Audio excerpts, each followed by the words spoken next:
Okay, continuing our deep dive into Modern, playing something a bit different today. This listed well in a Magic Online challenge over the weekend. It looked like a lot of fun, so I thought, why not hop in?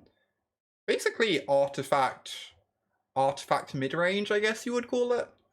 Got, all the best artifacts in the format, pretty much. Esper Sentinel, Urza, we've got a Stoneforge package, we've got our Urza Saga package. And then, in the super late game, to go over the top of other mid-range decks, we have Thopter Foundry plus Sword of the Meek, that classic combo.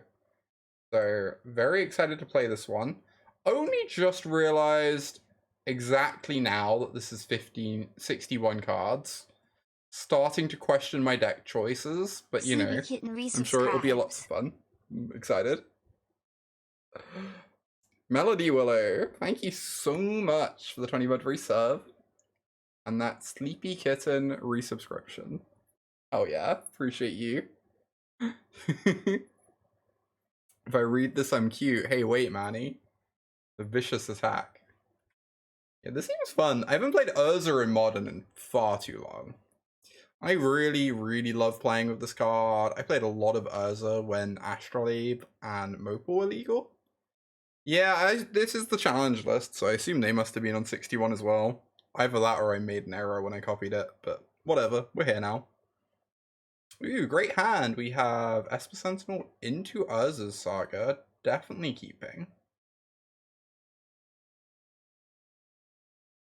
Right. Kind of curious to check if it was 61. I'm gonna go check on the other screen. 18 plus 4. I guess I just check if it's an odd number, right? Yeah, it's an odd number, so it's the challenge list was 61. Alas. I'm sure it'll be fine there. But I love this card. Esper Sentinel's such a champ. I almost wonder if I want to fetch Hallowed Fountain on one. It's a little bit painful. Might be unnecessary. There are like specific sequences of draws where it's nice to have done it though. We draw a Rebuke, maybe. I think I'm fine not doing it. Keep our life total high.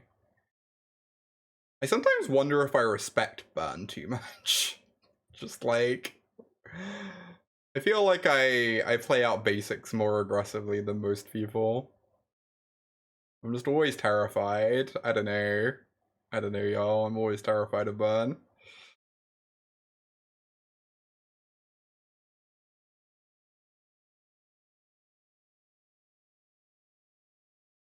Let's go ahead and Witching Well. What does Windswept Heath mean? It could kind of mean anything, right?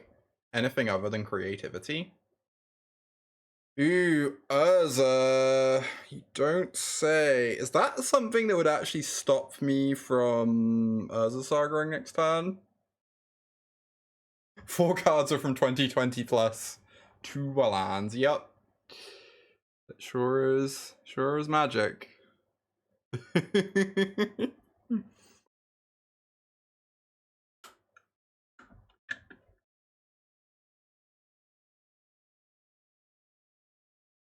Sure be like that. Raugrin Triome. Continue to not know what they're playing. It could still just be, most of the decks in the format.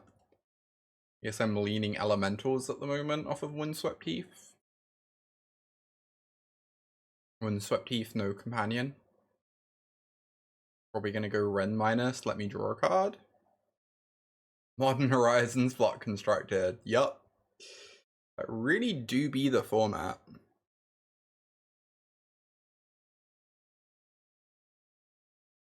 Oh, if I knew whether they'd dress down in their deck. If I knew they had dress down in their deck, I would definitely just play out Urza, I think. Could also be like Zoo, that's true. But I think I'm just meant to make an Urza Saga deck, considering that I don't actually know what an Urza Saga token, considering I don't actually know what they're on here. Maybe that's wrong. But running this into a removal spell and then missing out on my, 6/6 seems bad. Doesn't seem terribly appealing to me. Alright, well, against their opener, we can definitely shock ourselves. They could be on Zoo, but you know, we will cope. We will live. I think I want to sacrifice this. I guess it means I have to make the token main phase, but I don't imagine that matters. Zoo doesn't exist, and it can't hurt you. Wise words. Wise words.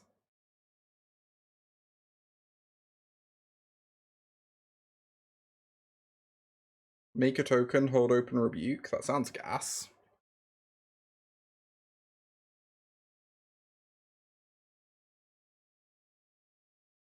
What an opening. It feels like our hand is very strong this game.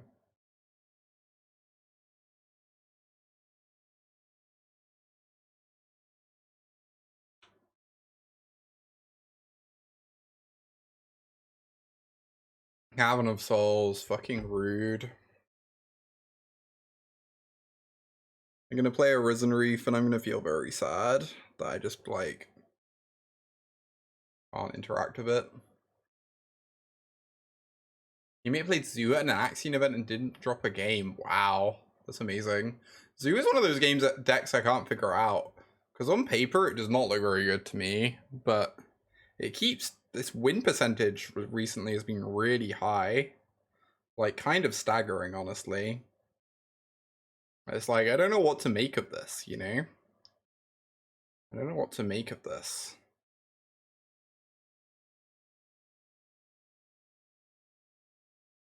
It's like, legitimately, it's win percentage by numbers.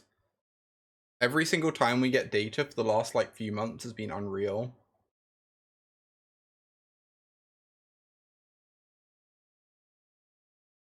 What do I want? Just get Piffing Needle. Name one of the Planeswalkers.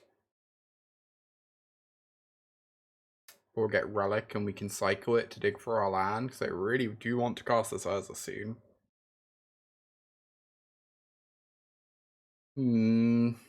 Tricky. Digging for lands is kind of nice. I guess we can do that with Spellbomb too.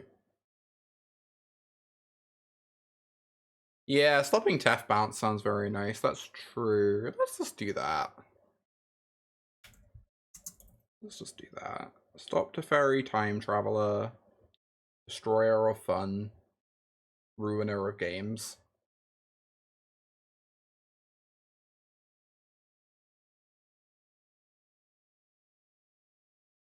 I am going to hold up this Metallic Rebuke. I don't think playing the second Asper Sentinel is going to achieve that much. And they can make some of the elementals uncounterable, but at least this way we stop them being pitch cast against us. So that's something.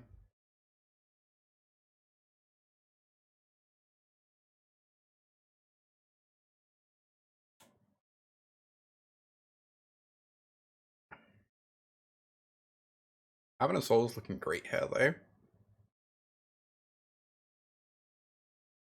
I'm wishing I get my Cavern when I saw one on the Witching Well. Well.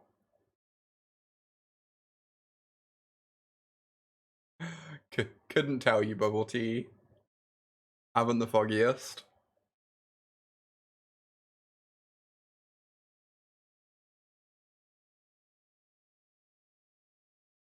Can't be countered. Oh my god. Risen Reef is so cracked. It's so bizarre to me there are people who play Elementals without this card. I feel like this is the reason to play Elementals, you know? Maybe I'm crazy, but Risen Reef has always impressed me. Alright, definitely countering this. Hoping they're not on Spell Pierce Elementals. Although, this only kills the Esper Sentinel. It also draws them 2 cards there. And it starts working on a construct token. I think I just counter it. Maybe this is wrong, but I kind of just want to stop them gaining more traction.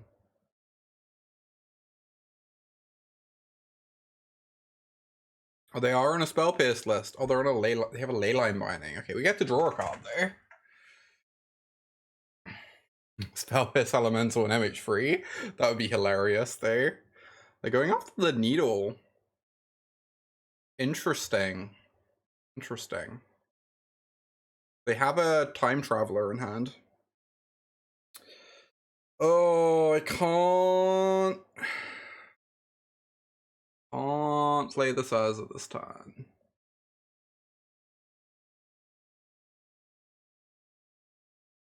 I can get in for some good damage though if they don't have a solitude.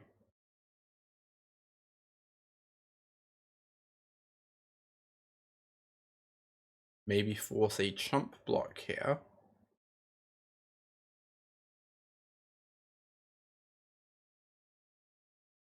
I think I want to attack for one.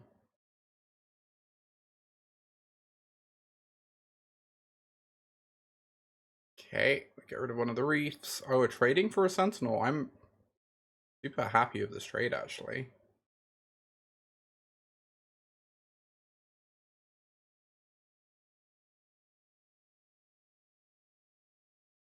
Oh, I go by either. Skeptimist. It's actually really funny. I started going by Rain or Rainy around my friends because I felt super weird about the fact that, like, I would just I would like match with someone on a dating site and they'd be like, "Oh, I know who you are." I'd be like, "This is so strange." Like shit like that, you know? And so I was like, I'm just gonna go by a different name socially to the one that I'm known by professionally. Except my stream exists in this weird space where I'm kind of known as both. So make of that what you will. But in coverage and tournament reports and stuff, I thankfully only go by Autumn, which keeps some amount of separation there. It's good and healthy.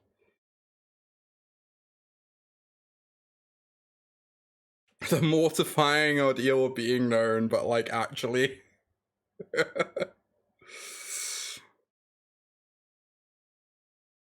Oh, they have 3 cards in hand. I really want to kill this Tethers.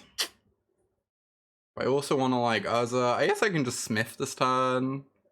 It means the Tethers dies. That's like probably fine, right? That's probably fine. There's like non-zero odds the Smith finds us a land. Not super likely though.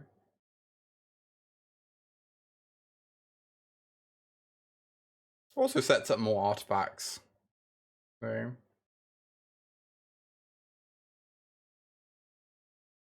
mortifying ordeal of being a season.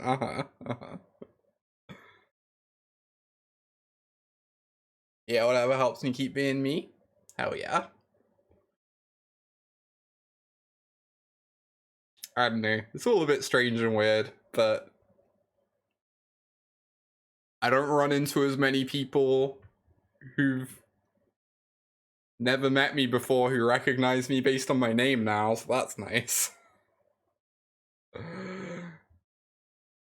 Can't imagine strangers knowing I'm a huge dork, I know, right? The entire board disappeared. It sure did. We sure did trade off all our resources with each other.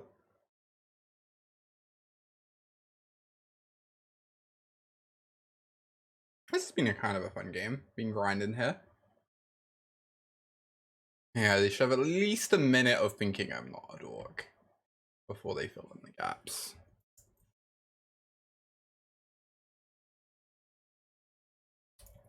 Oh no, they have another freaking Risen Reef. I felt like I was finally free. I felt like I had been spared. I felt like I'd been spared. And they... Rude. Rude, rude, rude.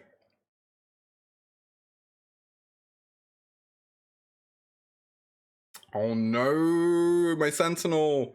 So the good news is this Ingenious Smith is lethal. So that's good. We have that going for us.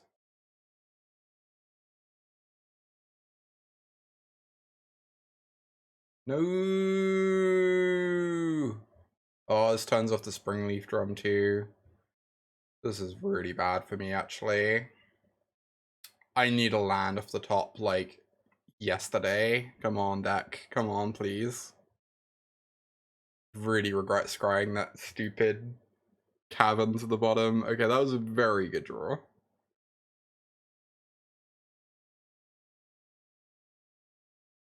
Run out the Urza.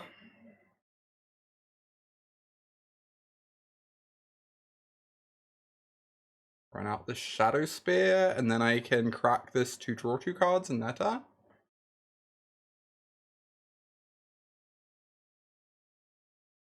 Sure can fit a lot of lands in it. We found one. We did it. I'm so happy that despite this being our 4th mana source, it is in fact our 3rd land. That worked out. I had a brief moment of horror when I saw it was a Seachrome Coast, then I realized it actually worked.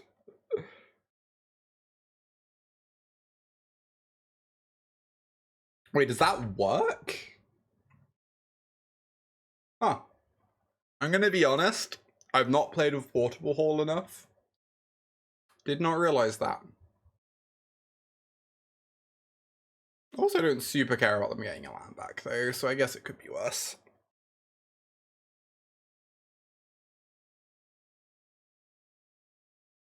Alright, I'm just gonna go ahead and draw 2.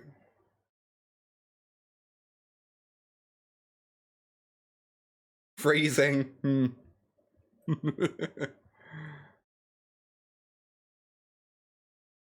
Interesting.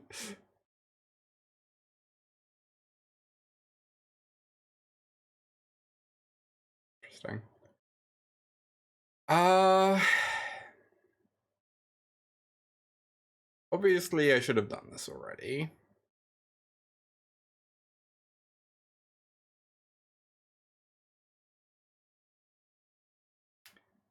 I guess I can make Urza lethal and just hope they don't have a Solitude, and that way we get the Risen Reef off board. That sounds pretty reasonable.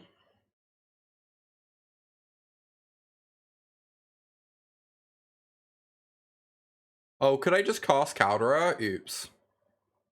Look, this is fine. Everything's fine. Everything's fine.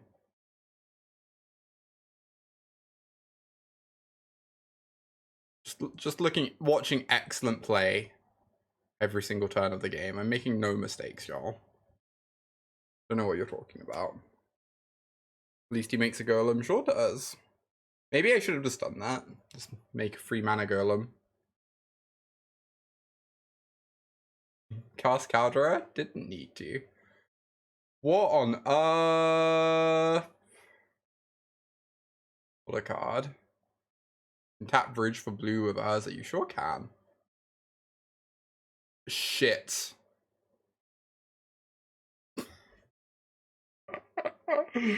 I would like it noted that was not intentional. I'm gonna run a quick ad break whilst I sideboard. Cool. God, the vibes of today's stream are so wild. I don't know what's up with today's vibes, but they sure fucking do. You know, they sure do.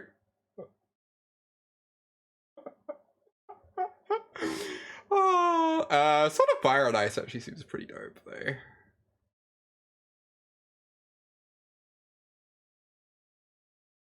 I don't know if Solitude's any good.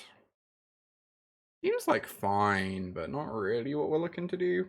Might trim a couple portable holes. They already hit Ren, which is important, but...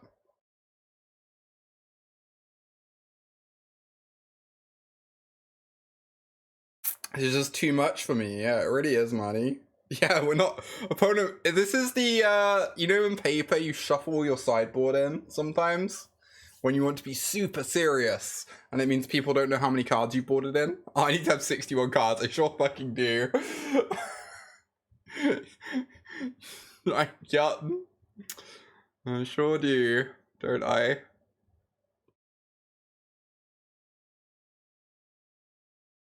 No, I actually do. I guess I could have 62 cards, but I can't have less than 61.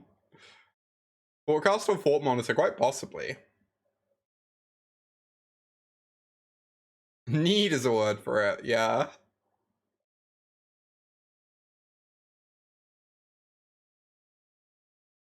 God, this card's wild. Start making our own Risen Reefs.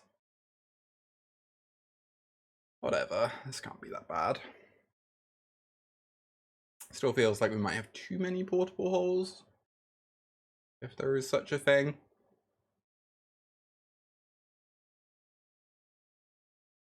Sus hand, I'll keep it.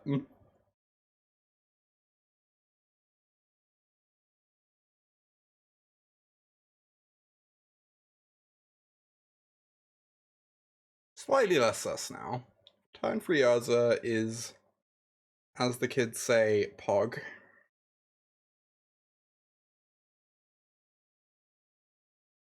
Pretty sure they say that. Off my talisman, you say?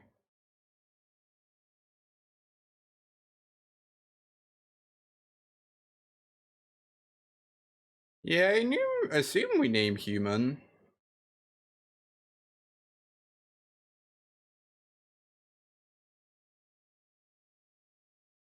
Human sounds pretty good.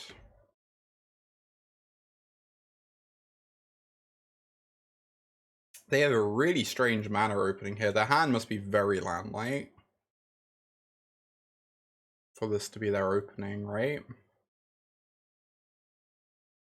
Wow. That's fine. It's fine. Like, sure. Just don't Risen Reef me, and we're all good. Oh no, they're gonna do it. They're gonna cast the good card. Oh, they're casting a Teferi, that's fine. I sometimes feel like my card evaluation is so off. I'm just like terrified of Risen Reef, and yet my opponent casts a Teferi, and it's just like, yeah, I guess you could do that.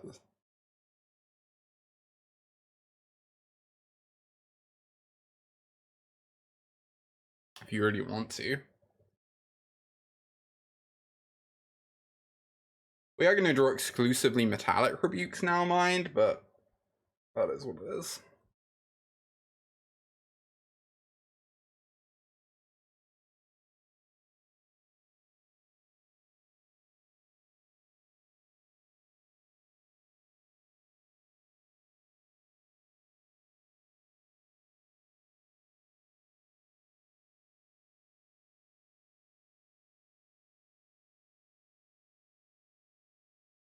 No Omnath. Why did they shock them? Oh, they have endurance? Interesting. No, I have a Teferi in play. Why did they shock themselves? Shark Typhoon? That sounds unlikely. Ottawara, right. Thank you. It all makes sense now. I forgot that people have started playing that in Elementals.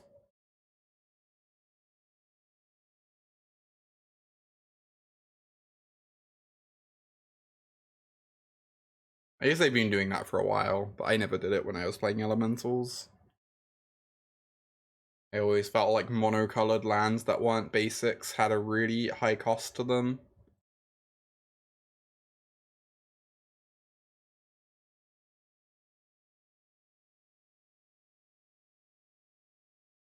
Just cast Urza?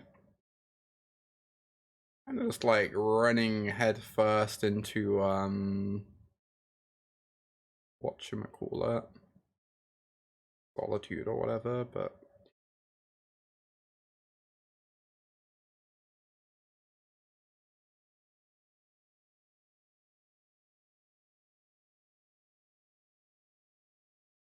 seems fine.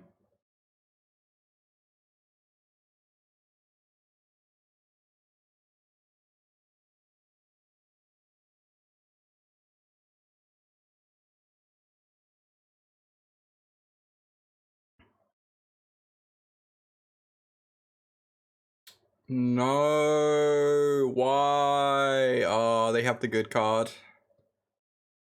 We're dead. So dead.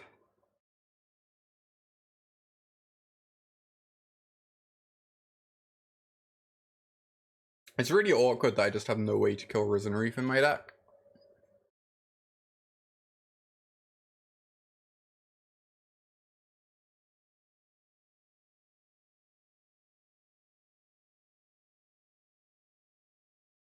Cavern to play around the channel turtle. Exactly. It's just free to play around the channel turtle. I sign your playset of Risen Reef. If you see me at an event, then sure.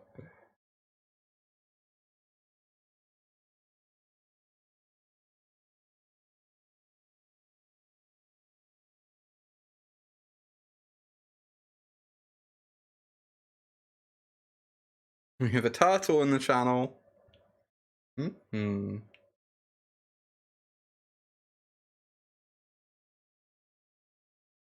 Night of Autumn or a Wilderness Rack? I think only like one person has ever asked me to sign up Wilderness Rack. Which frankly I'm a little offended by. I fucking adore Wilderness Rack. Signed a lot of Nights of Autumns. I feel like Terramonder and Curious Obsession are the two I sign the most. So make of that what you will. What's the worst card for me to sign? I don't know.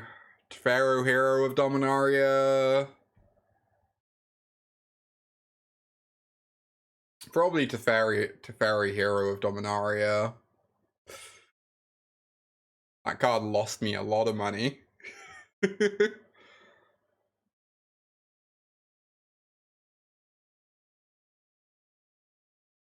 Goreclaw. Nah, Goreclaw's a good meme. Carnivorated. Oh yeah, the worst card to ask me to sign is Carnivораted. Hey Malamet. That would actually upset me a bit. That would just be like egregious.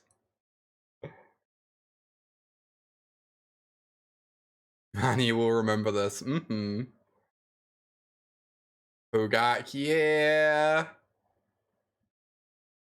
Yeah.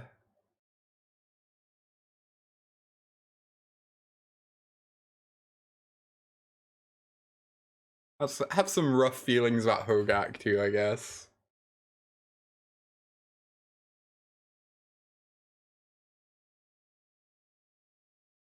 Oh, I'm actually gonna see you at some point this year, right, Callie? Did you say you were getting to along to... I can't actually remember. Maybe I remembered incorrectly. I might have remembered incorrectly.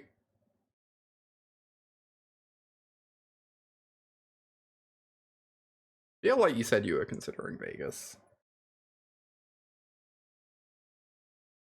Oh, cool! You got the ticket. Hell yeah! I'm very excited to meet you. That's gonna be great.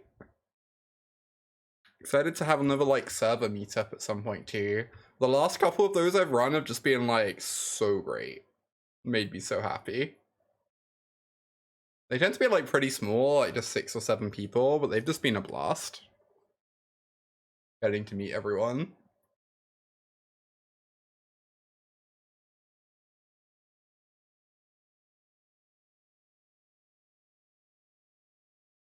That makes sense, Liege. I'm sure our paths will cross at some point.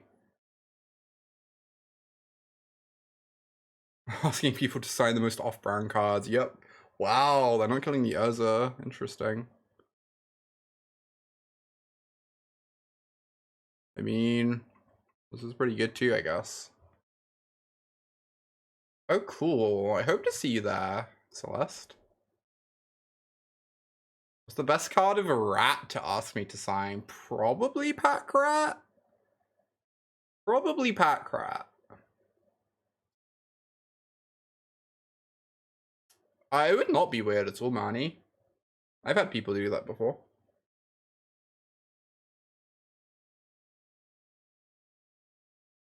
Oh boy. Oh boy. There are some things happening and I don't much like them.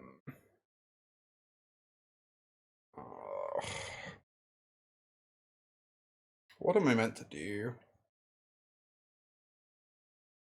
I think I do start with this and see what's on top. Oh, that's awesome, TSS. That's great news. You may play lands and cast spells. Ooh, cool. I'm just gonna hope they don't have Solitude, because I don't think we can beat Solitude anyway.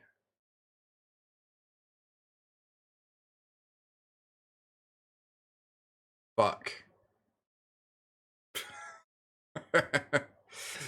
Hmm.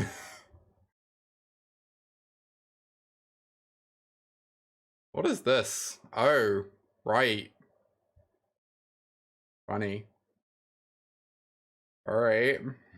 We got. Very rude.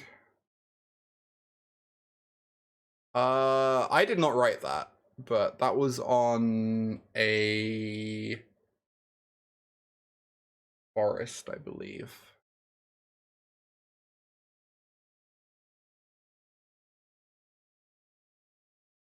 I believe that was on a forest. Who wrote it? I am not at liberty to say.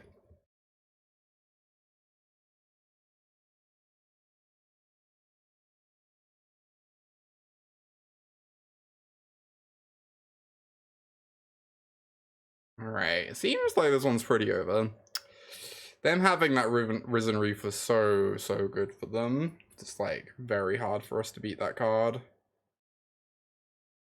Obviously the Teferi's like fine here too.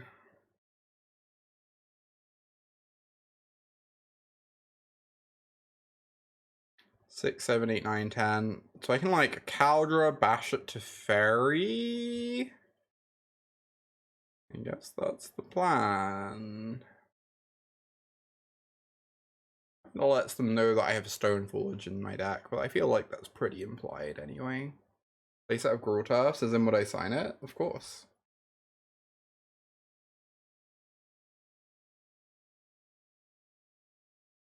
God, I'm so hyped for Vegas. Vegas is going to be great. Honestly, like, very hyped for both Barcelona and Vegas. Barcelona is like my favorite place in the world, pretty much. After, like, I don't know, Hawaii or whatever.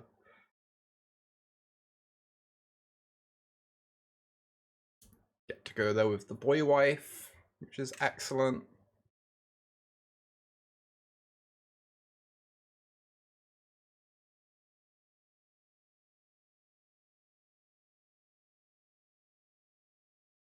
And then just like gonna see all the good people in Vegas.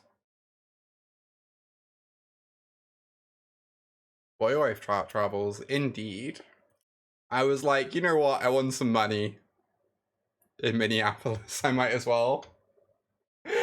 Might as well take them with me somewhere. Oh, I'll see you, Marnie. Thanks for hanging out. Of all the cards I don't respect in Sultai, which is the least respectable? I don't know. It has to be. Oh, I'm sorry. I dropped a thing and made a lot of noise. I don't know. I don't know what the good answer to that one is. This is weirdly good against us right here. Get rid of my lifelink. It means I die.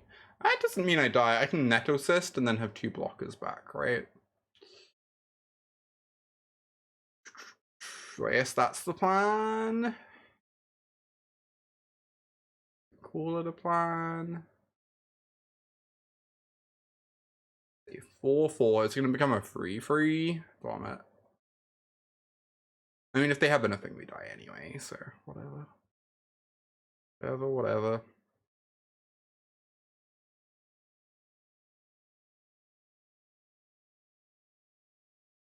Yeah, holding it there in July, I don't know, it's going to be very warm and very expensive. It's true. But what's my least respected card in Sultai? I just can't figure out the answer to that. Alright, they kill Shadow Spear, that's fine. We're not dead on board.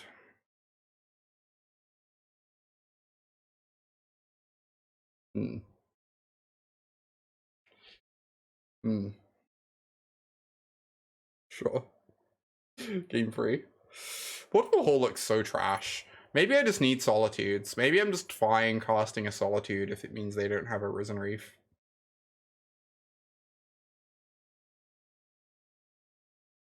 I guess I dig that.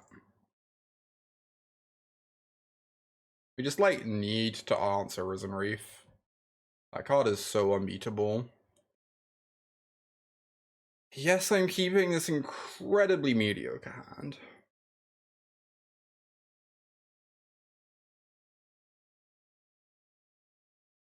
Favorite planes?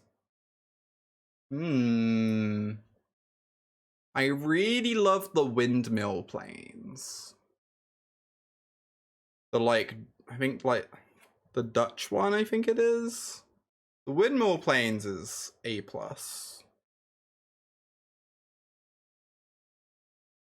Please don't run in 6 me. Or Cavern of Souls me. Or do anything, to be honest. Okay, that's not running 6 mana. That's saying go mana.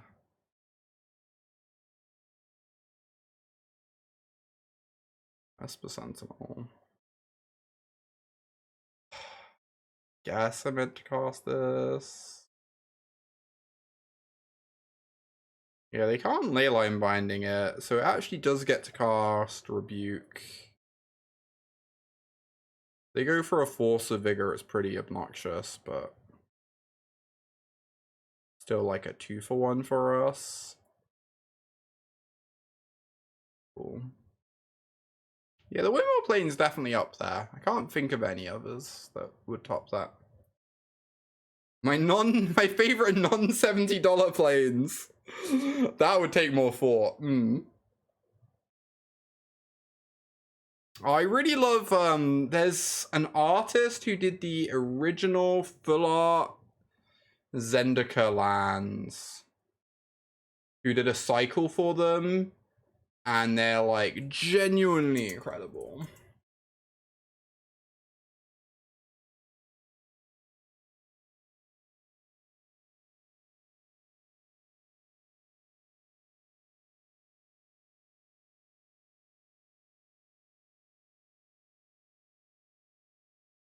When was Zendika?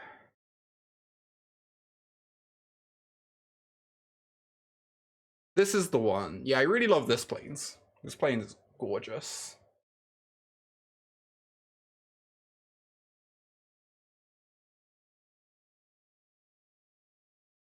Oh my god, we actually get to counter it. They don't have Cavern of Souls. Get destroyed. Yaley, yaley, yaley, yaley, yaley, yaley, yaley, yaley, yaley. Welcome.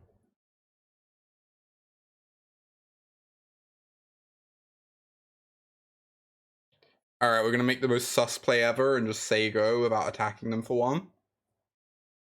And I'm sure they won't suspect a thing. I'll see you, Leash. Thanks for dropping by. It's always nice to see you. The Eldraine Rosefield planes. I don't know if I know that one. I will agree, planes tend to be high tier as far as basic lands go, though. What would the one card you would love to see competitive play again be? Wilderness Reclamation. Next question. It's my favorite card. I just want it to be good. I just want it to be good, please.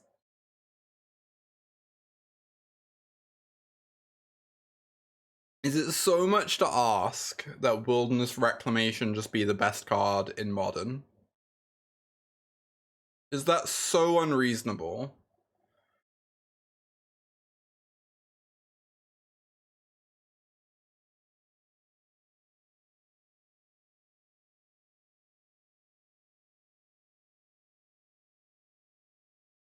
Oh, that is a very pretty planes. I don't know if I've seen that one before turn. I love that. Oh yeah. Human.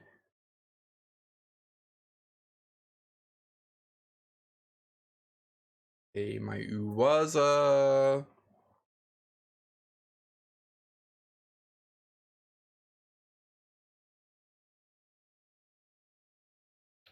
Shadow Spear. I probably should have played this first, right?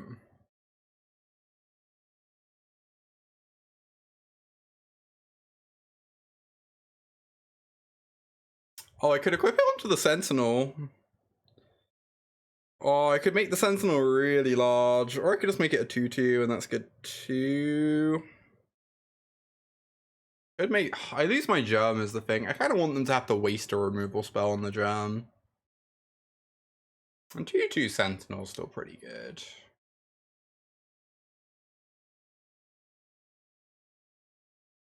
We gain less life. My life total's not very relevant though.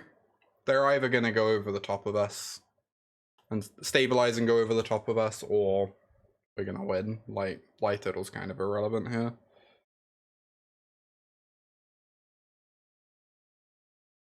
Aww. That makes lots of sense though, Callie. That's something that Personal would be the one. Possibly you're addicted to basic lands and not magic. Honestly, valid. Oh no, they have the combo fetch land plus Omnath.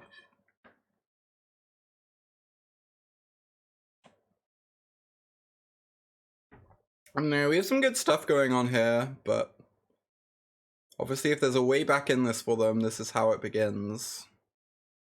At least they don't have a Risen Reef. At least they don't have a Risen Reef.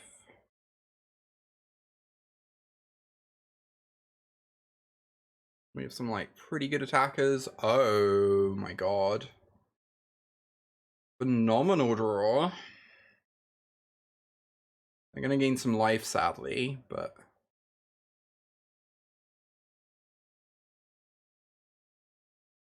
getting rid of this Omnath really makes it hard for them to stabilize.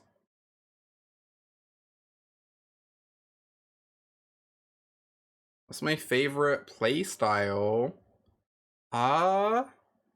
Good question. I kind of dig most playstyles. I'd say my favorite are like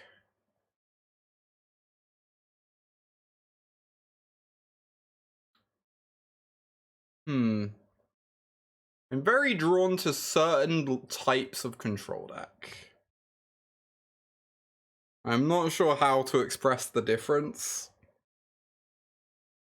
Like, I'd say I'm not super drawn to the like classical like blue-white style control decks, and much more I enjoy like either combo control, like Wilderness Wreck, or non-blue control decks that just look to grind out the game on board.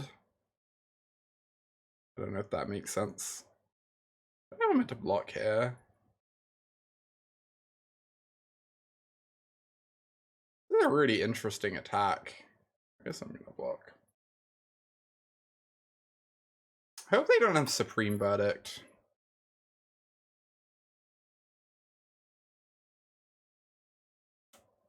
That would probably be unbeatable.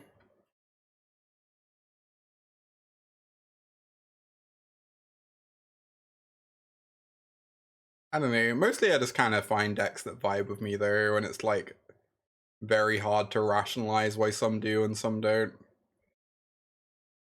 Okay, well the Nettle Cyst gets to go on the Esper Sentinels, that's something at least. Oh wait, no, they targeted this. I'm silly. Whatever.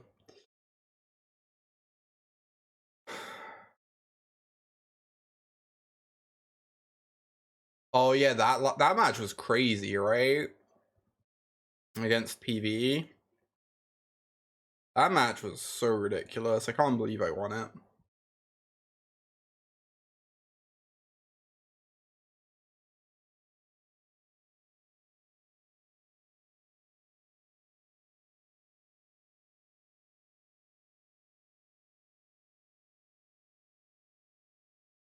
Who is for turning sideways? Oh, this sucks. This is like the one card that might make me regret missing some life earlier, but I don't know. I'm pretty sure we drew an extra card because I sequenced that way, so I think it's still fine. Ding ding. Ding! We have a winner. What a good card. What a phenomenal card.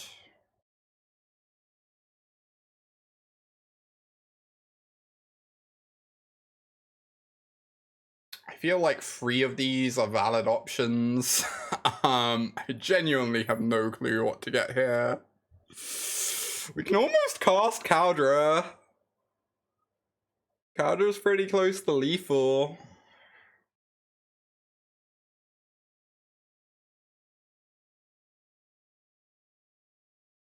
Yeah, I guess. I guess it's just Caldra. 1, 2, 3. It's gonna be a free. I think I want to equip the Urza Saga token, but I'm not confident.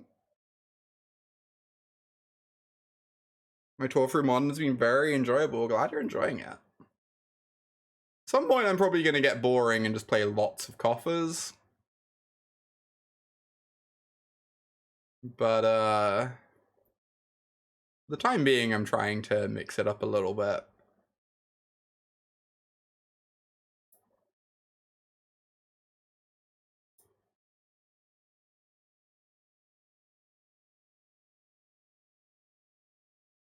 This here. Caldra makes a body. Yeah, that helps a lot. Yeah, Artificer. I hadn't considered that. That's a great point. Human and Artificer are both very interesting. Coppers of Bowmasters. Yeah, I don't know if I want Bowmasters, but I'm really interested in One Ring. Is there a way to play Coppers without Khan? Probably, but I wouldn't do it. Khan is too good. Khan is just like such inevitability, you know? Such inevitability.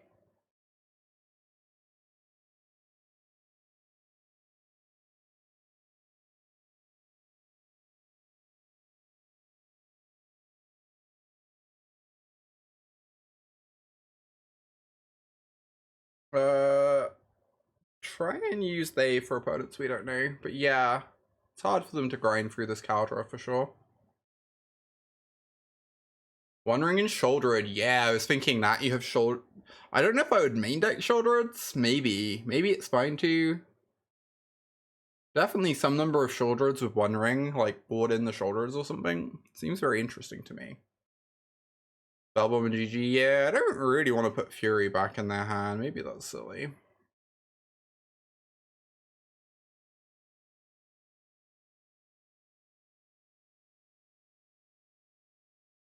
Maybe that's silly. Also, both our creatures have trample, I guess. I guess I just don't have to do it yet too much.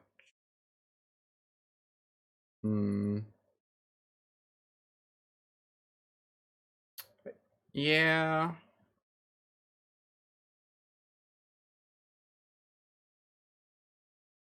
Maybe giving them a Fury back is fine. What is this? Oh. Sure.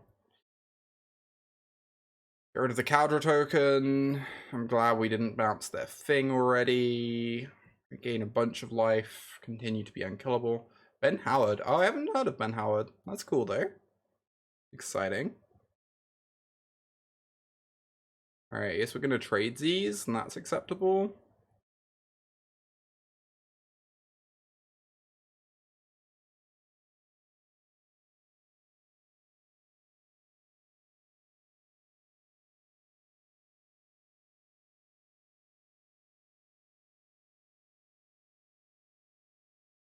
I have 2 cards remaining.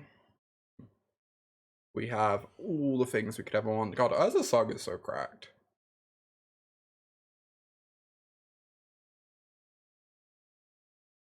A few months before Stoneforge was a big card, and it was a pet card of yours. Well, that makes sense. Before it started building a name for itself. I feel like I've had a card like that at some point. Or it was my pet card like a few months before it became big.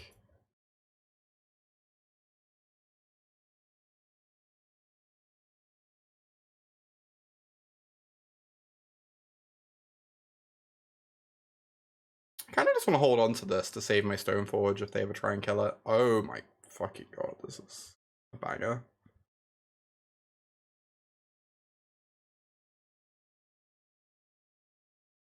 Alright, and they're dead. Play Stoneforge and Standard. Yeah, that's like the most wild magic factoid ever. It's so ridiculous.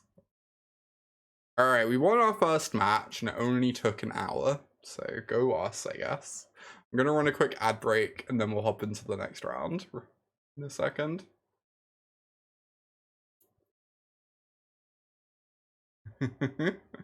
What happens, y'all? For realsies though, what happens if the one out of one ring is opened at the Pro Tour when they're having to stamp packs? Do they just like stamp it? Do they try and sell it? You can't really sell it. You can't go like, wow, our Wizards event opened this guy. Oh, it's only in collector boosters. Cool. Oh, I'm sad. That would have been the funniest thing in the world. I would have lost my fucking mind. There's just like no good solution if you open it at the PT.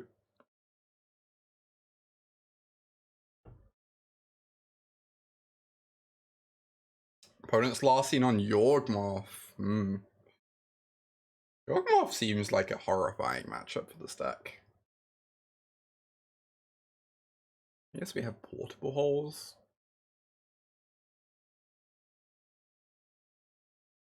Wizards authenticated, this is true. I guess also, beyond a point, if something's literally the only copy of something, it almost doesn't matter the condition it's in, right? Is that like a weird take? I feel like that's true. Maybe I'm wrong.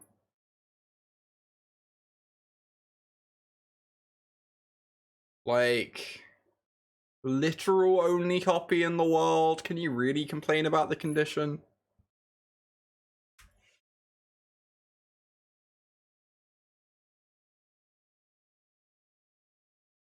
Oh my god, I'm so dead.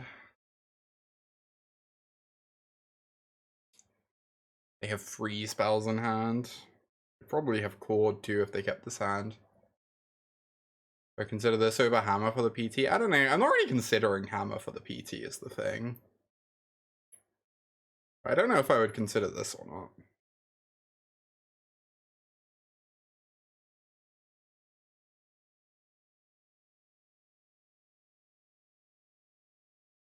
I feel like I'm rebuking this turn.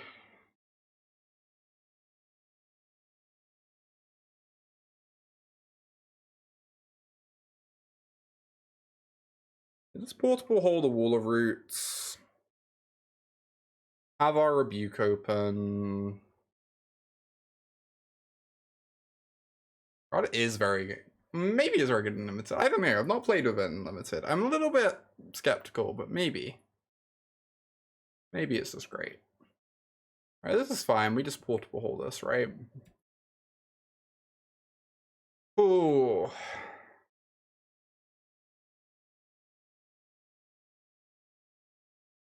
Get this out of here. Why is it they didn't attack? Very curious. Is very good. Yeah, I guess there are sack outlets. That's true. Draw 6, lose 3 life, sacrifice it. That sounds like a great deal, you know? Just like build your deck with it in mind.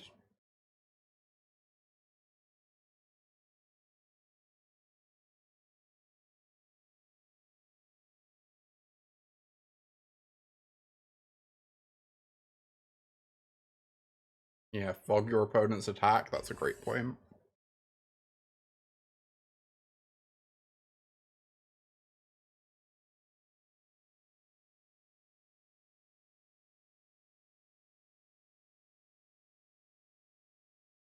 Hey, Aspen. Alright, I feel like they might have cord, but that's fine.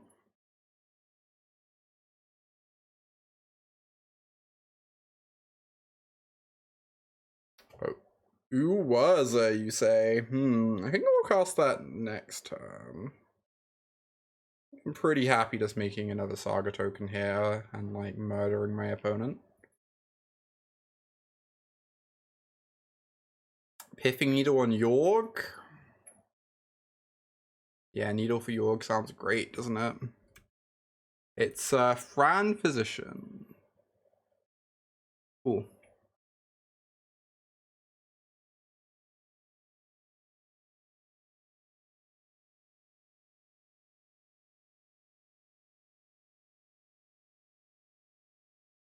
And we have a Rebuke open for like a Cord or a Grist here. We have a nice quick clock. I'm going to start chump blocking next turn even.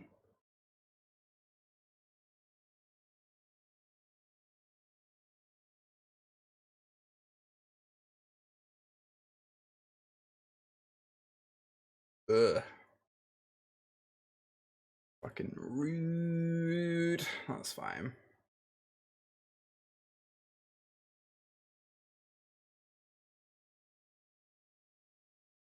Still feels like we're in a pretty good spot here.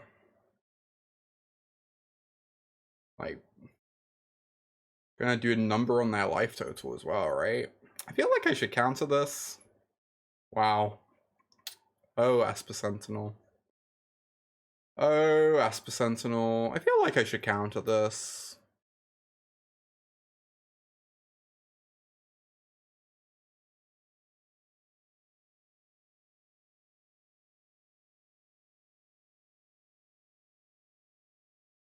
To stop them gaining any traction here. Like, we're gonna have Otawara to maybe interact with the Yawgmoth. So, unfortunate. Interesting. So play out Urza. My opponent decides they do not want to play Magic anymore. Solitude's good. Supreme Verdict, good.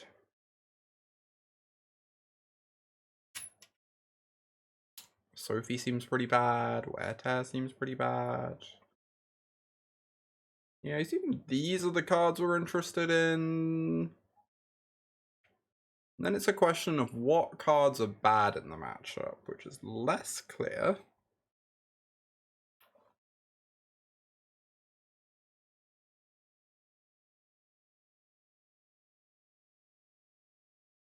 Esper Sentinel is not incredible, but it is an early artifact, which can matter, but maybe we trim that. I'm like looking at Sentinels, I'm looking at Witching Well, which I don't entirely understand why this is in the deck.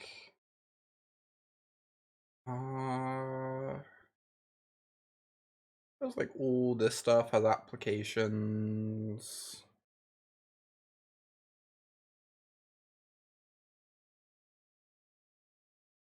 How's Relic here? Oh, we already have one in the main deck, right?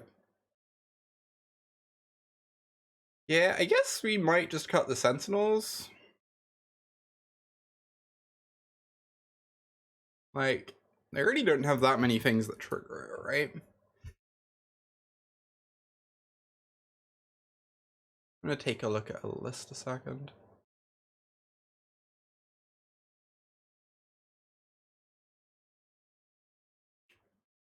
Yeah, in the main deck, they have 4 Chord, 4 Evolution, I guess. They also just die really badly to Yawgmoth too. Yeah, that makes sense to me, I guess. Let's do this. Oh, maybe we want Flusterstorms. Oh, I should be bringing in Flusterstorms to counter Chord, maybe. It's kind of narrow, but I think it's good.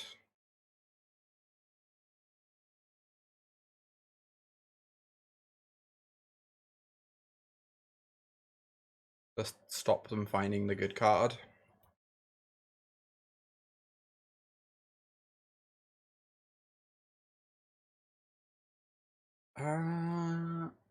Needle, I guess. Get this down. Alright, I am no longer naming Yorgmoth. I am in fact a villain.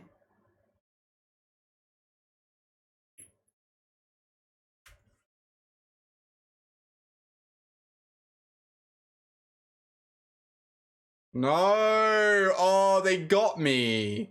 We got, y'all. Holy shit. We got destroyed. Wow. Was this just a bait? This might have been a bait.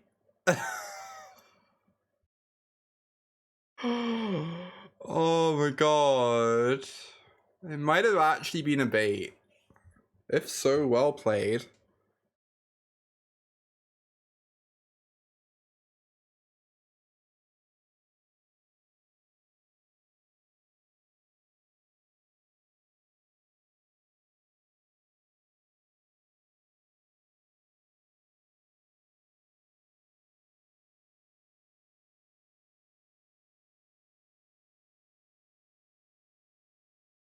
Very well played.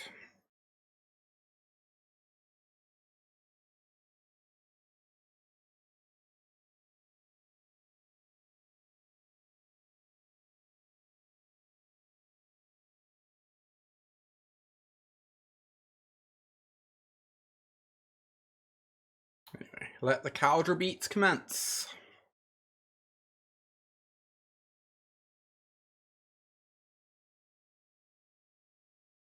Yeah, they just have plenty of lander ups. They just didn't mind if I named this instead of York, huh?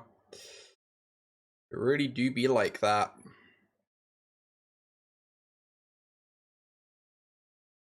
Really do. They have Veil as well. Thank goodness.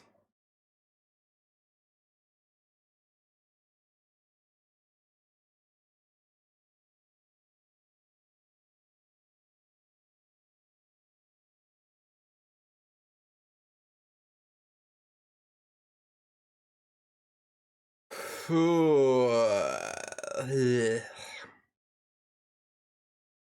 I care?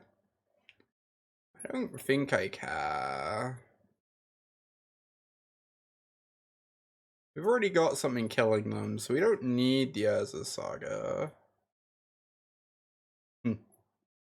Buddy. Good afternoon, Prometheus.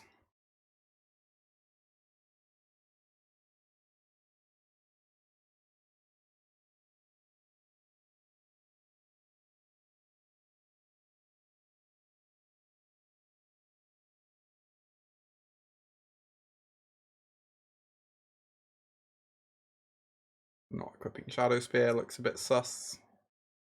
That's fine. For all they know, we could have another equipment in our hand or something.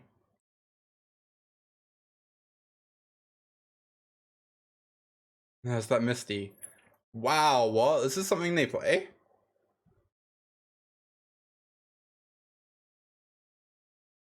Honk honk, I guess.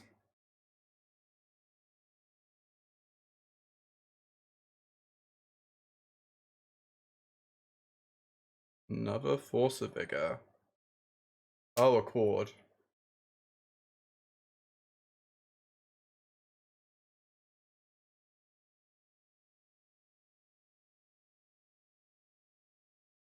Honk honk.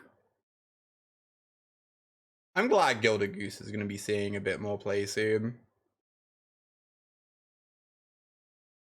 It equals for 1, 2, 3, 4, 5, 6, 7. Okay, so they did spend a wall of roots. We're gonna go rebuke this. Tapping these. Peak Goose Mischief. I don't think I have. I need to check that out.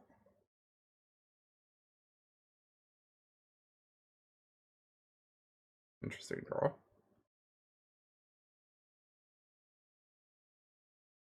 So I could just equip this, put them to free, eat into their Yorg material, rather than make a token. Then I can have Solitude up next turn.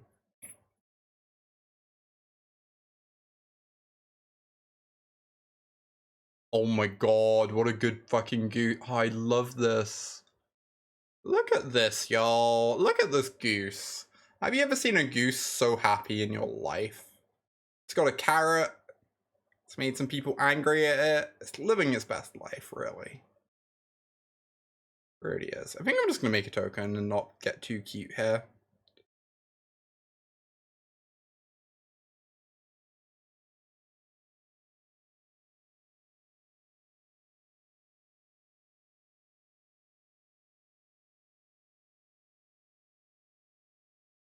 Stay winning, Goose King.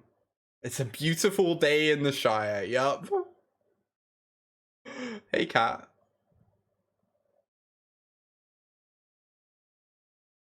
Alright, they go up to 5. Life gain engine online. It's fine. We get to make this a trampler. That's going to cause them some issues. Glad we didn't get too cute there. Is in a much better position to kill them. Right, if I make a token, I don't get to Shadow Spear this up.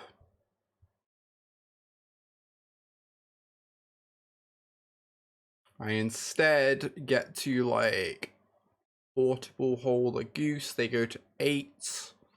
We equip this. We get an ether spell bomb. That seems pretty good to me. Seems like they're probably gonna die this turn one way or another.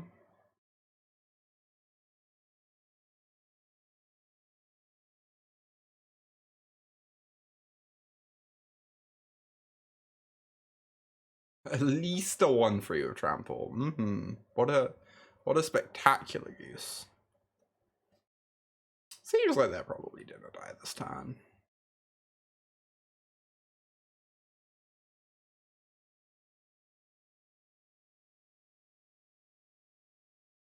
Alright, well. Gotta say, this match felt pretty trivial.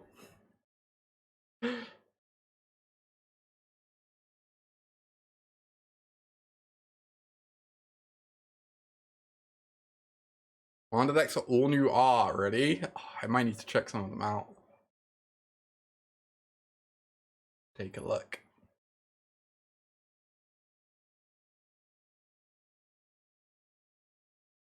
Yeah, Dryad Arbor does not line up well against Tramplers, thankfully.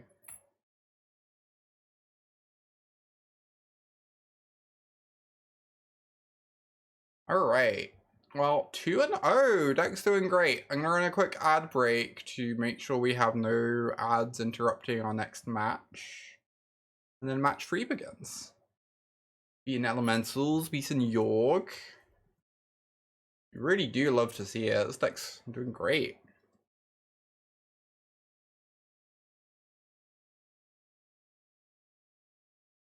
We haven't comboed yet. We've just been like a good old Stoneforge Urza deck instead.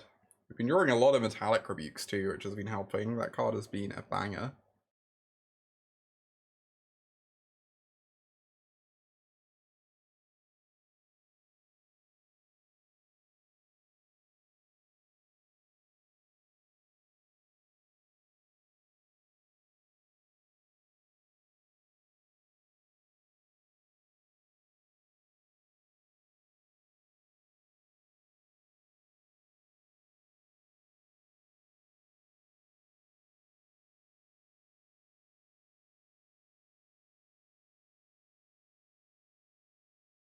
Oh, Robin! Aw, thank you so much for that Prime sub, Robin A57. Thank you so much for supporting me, supporting my content. Hell yes. Appreciate that. But it's 3-1. Ooh, doing well. Luckily, we have the portable hole for their monkey.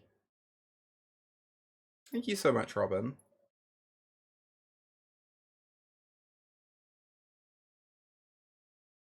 Alright. Take that monkey away.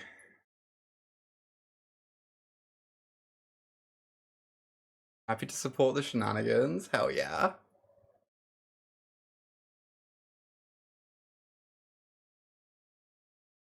Love to dredge one and then destroy an artifact.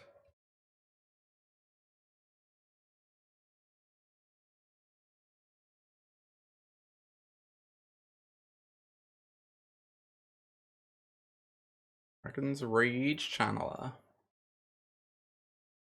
Interesting. Sure is Murktide. No Gigantha, so it's more likely they're Murktide than Breach. Opta Foundry. Well, we're gonna play our land. If we play this, it could get Spell Pierced. That would suck.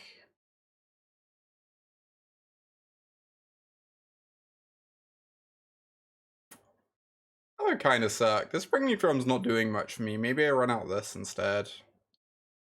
And then if they let it resolve, I get to have Rebuke open for iteration, which sounds nice. I don't know. It's possible this is overthinking things and I'm just meant to jam my spells and use my mana efficiently. Because now they can just like hold Counterspell open instead of Pierce. But this is probably good. What is this? Double red? Oh. I will counter that. Get that monkey out of here. No monkeying around.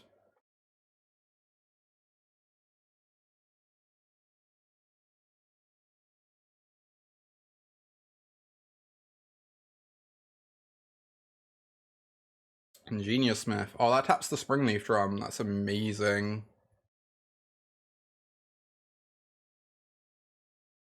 This is a no dash zone, indeed. Indeed. Darksteel Citadel. That's incredible, though. Oh, the Relic's really good too, but Darksteel Citadel lets me Talisman this turn. Relic's very nice against this, though.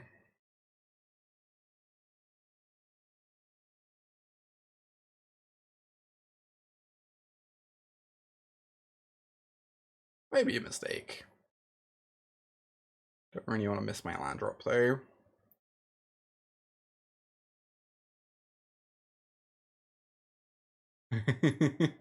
Raga bans, Raga can't.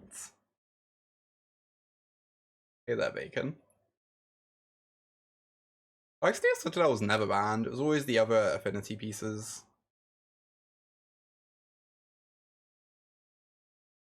that they went after instead.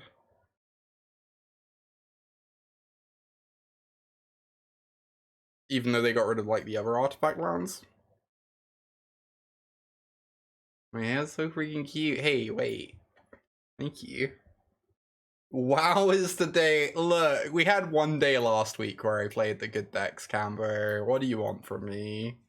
What do you want from me? I played a whole day worth of good decks.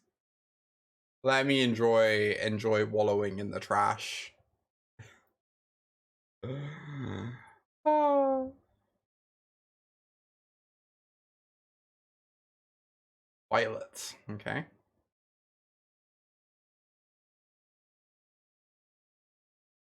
I wonder what percentage of the Magic playing population calls Fiery Islet Violet. It is cool trash, exactly. No! That's a problem. I think I am gonna play out the Triumph. That might be a mistake. If I draw like, I don't know, it might be a mistake. I just feel like there's worlds where I really need the mana. And I feel like if I spend a whole turn cycling this, I'm probably dying. You know how you can spin Urza more. The low cost of 3 and a green, you can untap all your lands and spin Urza again to find another counterspell. Oh yeah, counterspell sees a lot of play in in Modern Bacon. Very popular card at the moment.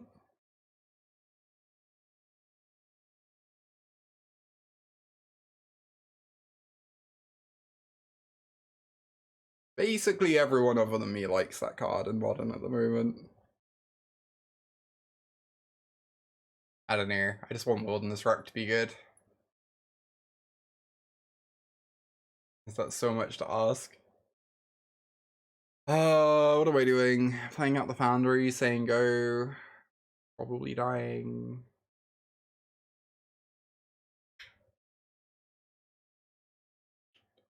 Alright, we're gonna draw a sword next turn. I draw a sword next turn. It's gonna be incredible.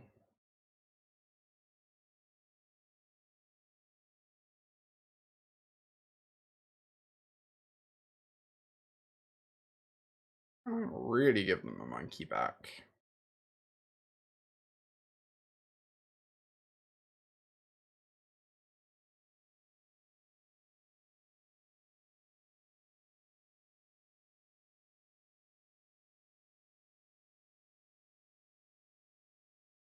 Yeah, could give it back on their turn. I still don't really want to. I guess I can block it with a 1/1. But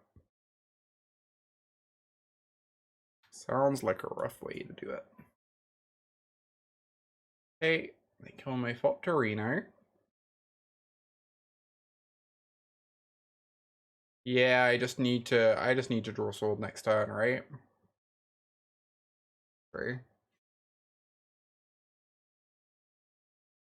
I'm not playing around Lightning Bolt, I guess.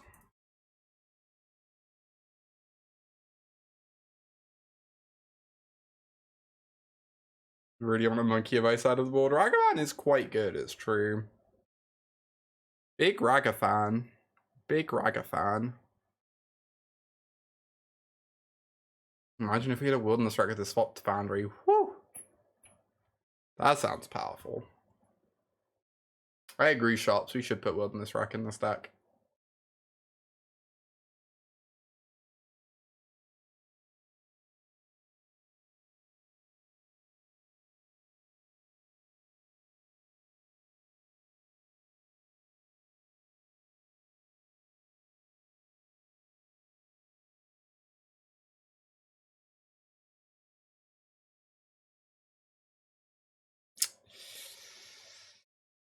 Can technically survive, I guess. I'm technically not dead. It's not like good for me. I'm not dead, so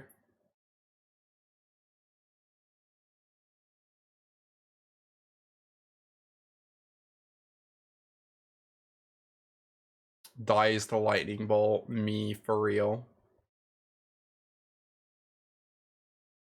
This Fopter is so like me, FR. See, told you. Ugh. What a beating. Guess I could have kept that cycle land. I don't know how much of a difference it would have made though. Green Verdict seems pretty good. Flusterstorm seems pretty good. Relic seems pretty good. Sophie, it seems like a banger. Yeah, I guess these 5 are interesting to me. Piffy Needle does not have text. Wishing Well doesn't really have text.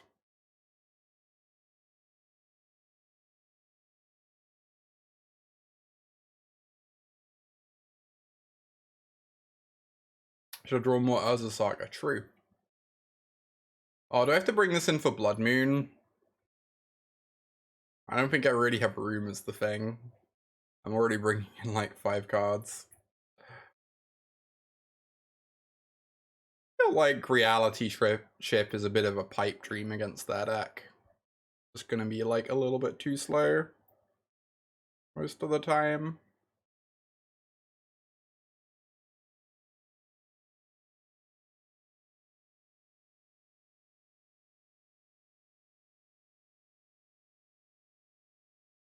Need to cut one more card.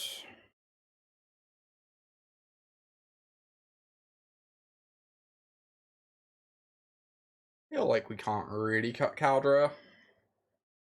It's probably irresponsible.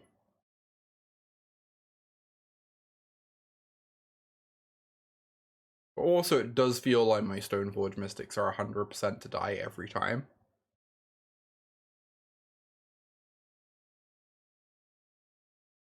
Fast Bomb seems good versus Merc. Yeah, I'm just not sure what else to cut, but maybe you're right.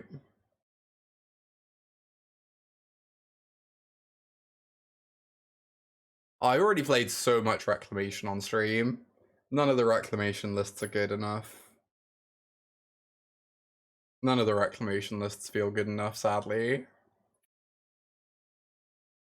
I don't think One Ring's about to change that either, also sadly. What if Wilderness Rack just untapped your artifacts as well?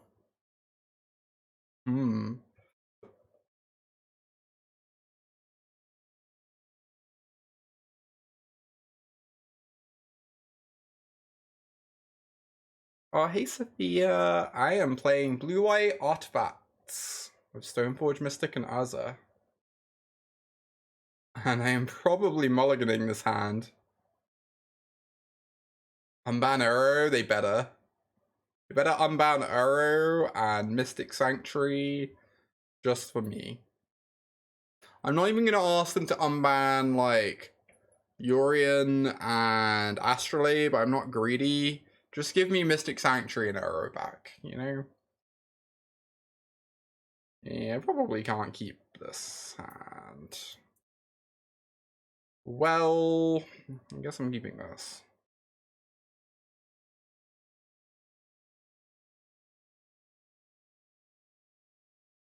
This very, very awkward one. Get rid of the Sophie.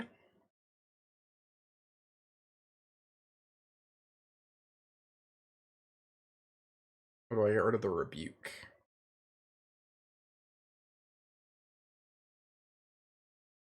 Yeah, the list has been fun so far. This has been a good time. I'm not convinced it's very good, but it's really fun. Which is kind of what I was after today. Just like, I think there's a lot of validity sometimes in just playing the fun decks during testing, just to see how your opponent's decks work and what things your opponent's decks are like weak and strong against. I think people don't do that nearly as much as I tend to, for better or worse. I have to portable hold this. And then I get to go Esper Sentinel Rebuke. Or I could just Stoneforge. It's going to portable hole. They probably don't have a monkey, or else they would have led with it. So.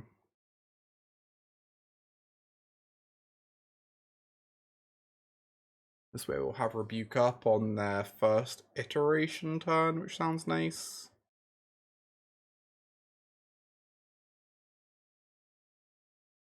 Counter spell. What a good draw. What a good draw. Alright, if I cast Stoneforge, they're 100% to counter it, whereas it's not impossible Sentinel resolves here.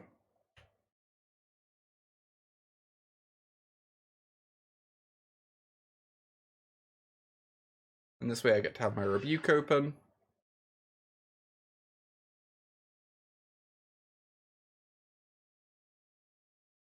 Consider this.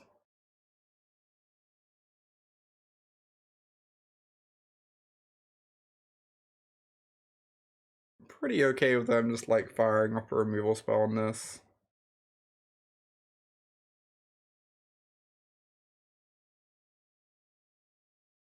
Like, I don't think I fight over this. I think I use my Rebuke to fight over threats.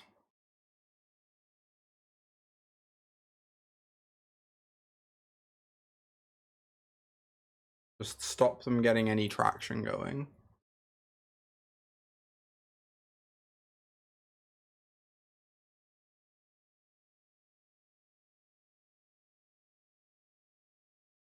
Although it's obviously awkward that I'm not going to be casting this for a little while. I'm activating Saga instead.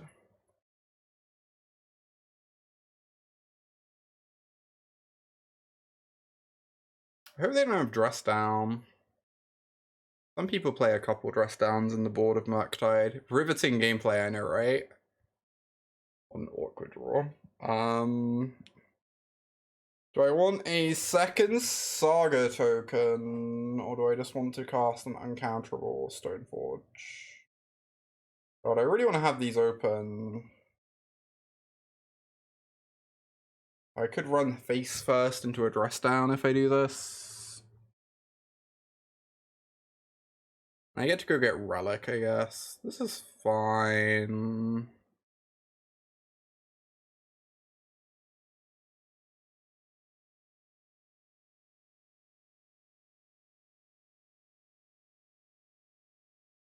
Oh, a Braid. Oh, that's fine. I grab Relic of Progenitus.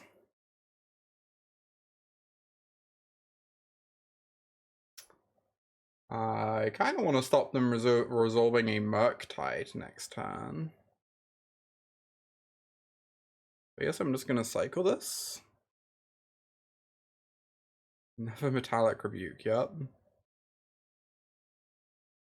Artificer, I hardly know her, etc. Let's say go.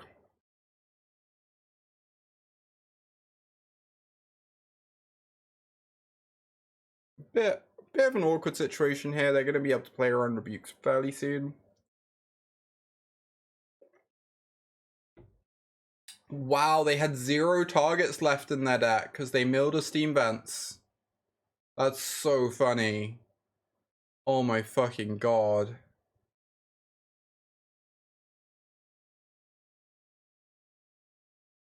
They only have 1 basic island? Does that mean they're not on Blood Moon? Ever just strip mine yourself and deal 1 damage? Can't forget about that damage. Alright, very good draw.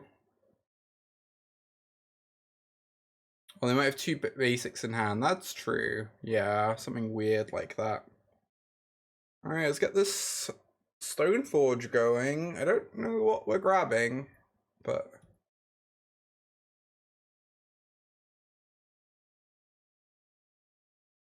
maybe Nettle Cyst?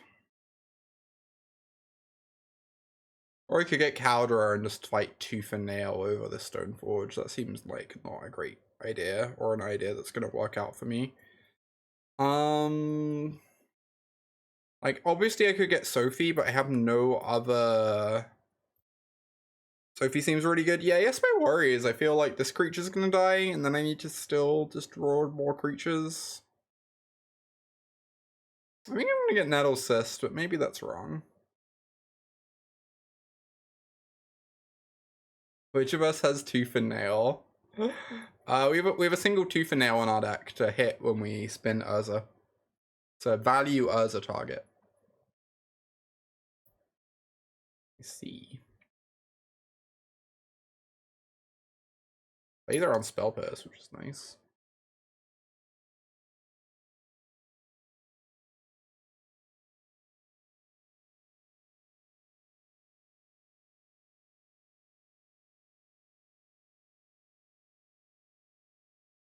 Basic Island, alright.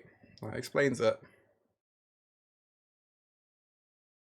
We have to go get a basic of our own here to play around Blood Moon, I guess. So I guess we are grabbing an island.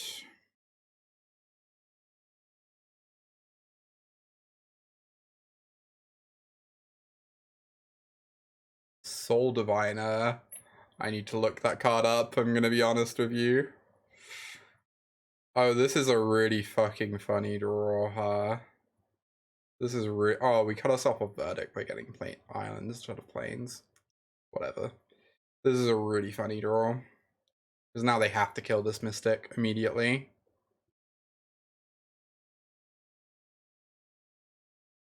What on earth are you looking at? Presumably either Magic the Gathering Online, Twitch chat, or me seem like the most likely answers.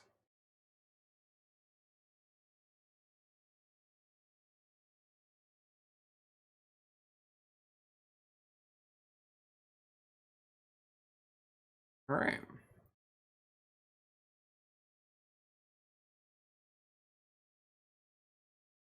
What is this deck list? Blue-white Fopter Swords. Fopter Swords, I hardly know her. An apple that is also... Soul Diviner. Alright, let's look at this Soul Diviner card.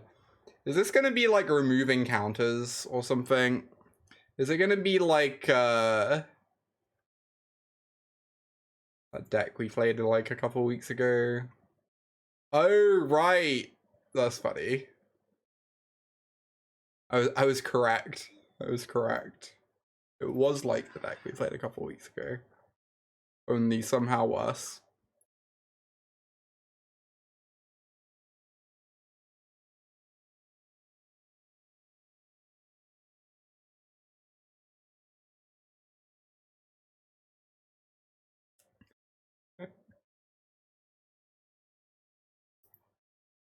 You often find you fop to sword the people you don't know. 61 cards, yeah. Playing 61 cards because we're a Stoneforge as a Saga deck, and it means you get to have more tutor targets. So, makes a lot of sense when you really think about it. Also, I copied the list from the challenge results and didn't check the card count before entering the league. That might also be a factor. That's more likely to be the factor. Now, there are 15 in the board. We're just playing a good, honest 61.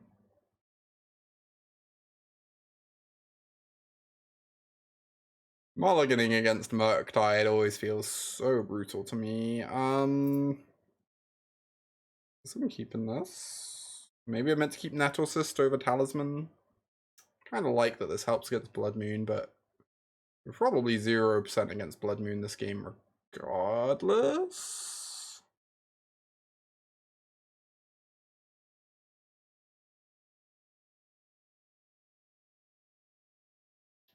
How would you fit Counter in the deck if you didn't have the 61st card? Exactly, 4C. You get it. You get it.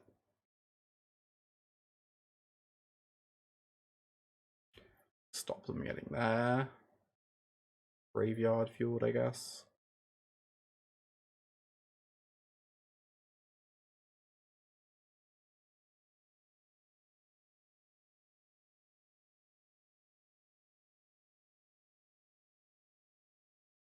That's the card I was scared of. God, Shredder slaps so hard in that deck. It's so baffling to me there are people who play less than 4 Shredders in Murktide. The card just always seems ludicrous to me.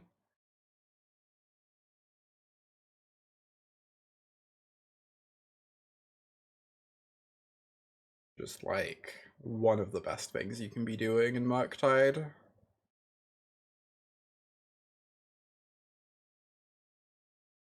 I really don't want them to give them a loot.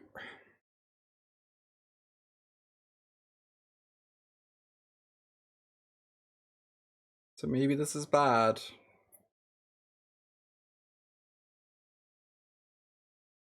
I just got a monkey. Okay. Like this way, if they have another monkey in hand, we get to block, right? Which is pretty nice. Or they get to give us a card. Pretty happy with either outcome. Oh no. Oh no. The shredding is real. And it's getting shredded.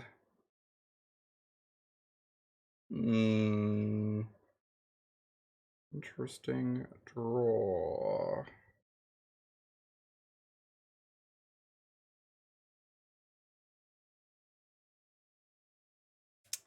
Cast this might get me off an Urza Saga token this turn, which would be sad. I also feel like it's pretty likely to give me a card.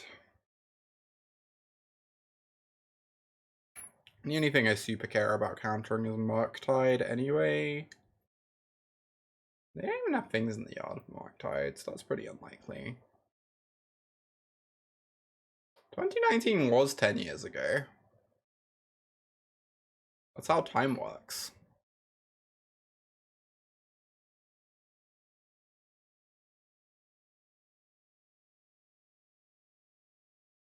Cool. 1 mana traded for my opponent's 3 mana. Love that. I'm gonna let this happen. I don't really care. They're developing their mana. The Esper Sentinels are soon not going to be the most relevant anyway, and we just really need to counter Murktide later on, or potentially Iteration next turn. Could also happen. 4/4. Amazing.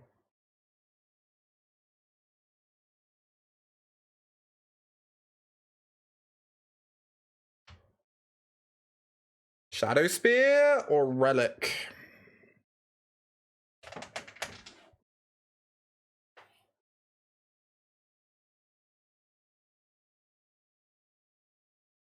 I don't want to get Relic.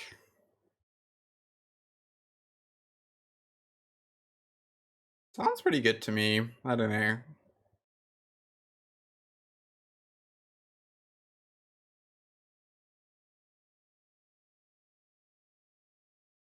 I'm already losing the race. These are like 6/6s.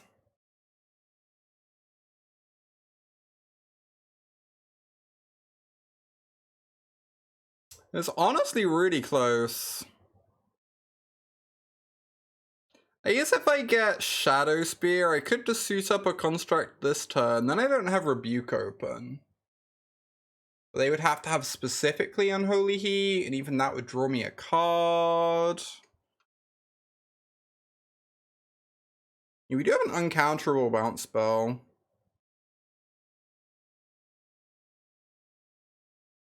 Whatever. Seems good to me.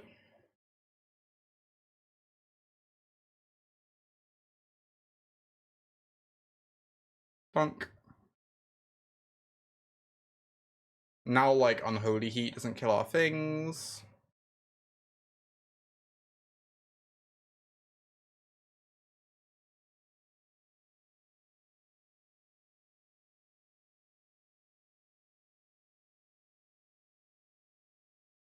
Alright, I think post-combat I sack this. So they can't Murktide me, but maybe I'm fine with them Murktiding me.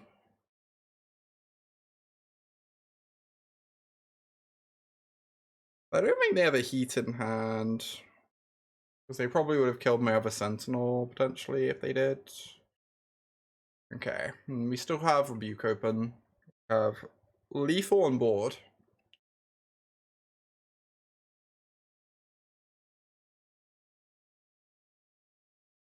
I think I'm rebuking this.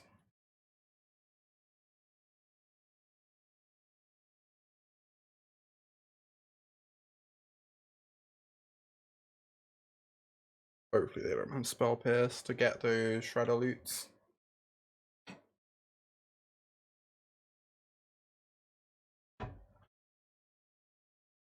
Anyway, this matchup feels a little bit tough to me. But it seems like we're probably gonna win it.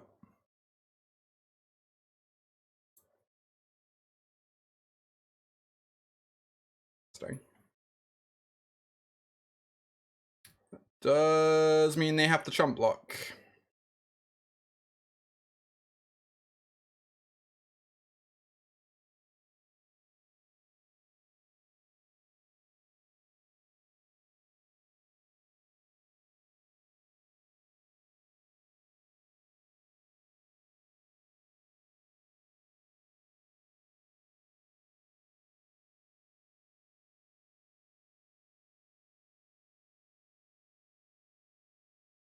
Save Ottawa for next turn. They clearly don't have dress down, or they would have attacked me, which is nice.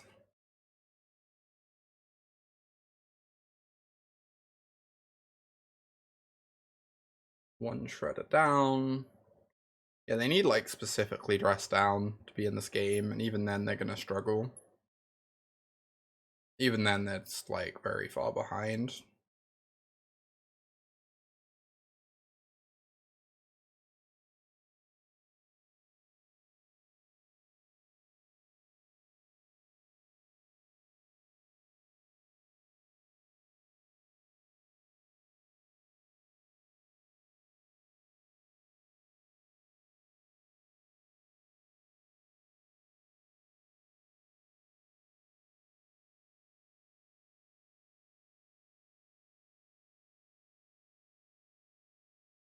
Yeah, the Esper Sentinel's been doing good work, right?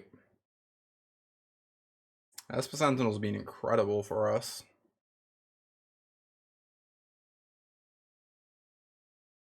Like, is sweet. Yeah, I'm enjoying it.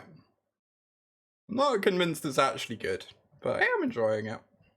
We have been winning, so you know, those are good things.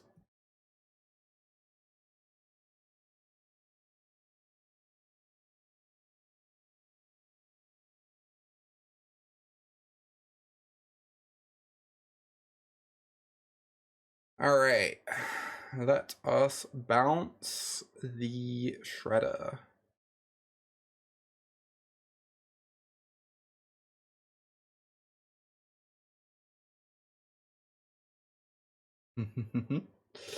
Three and 0.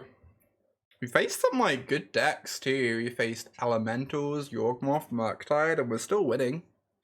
We're still beating them. Great stuff, great stuff. I'm gonna run a quick ad break here before my next round. Whilst I do this, I'm gonna run my own little ads. I have a YouTube channel, check it out, like, subscribe, etc. Leave comments there, all that good stuff. I post lots of my VODs from my stream up there in case you ever miss a stream. Want to see all the sweet decks I've been playing. I have a Patreon where I put up writing occasionally, but mostly it's just the best way to, one of the best ways to support me, because they take a much smaller cut. I play viewer deck lists if you pay me money to do it. And yeah, check out all those things. Thank you everyone for hanging out today. Really been very happy with how big the streams have been lately, and that people seem to be enjoying them. Great to have y'all here.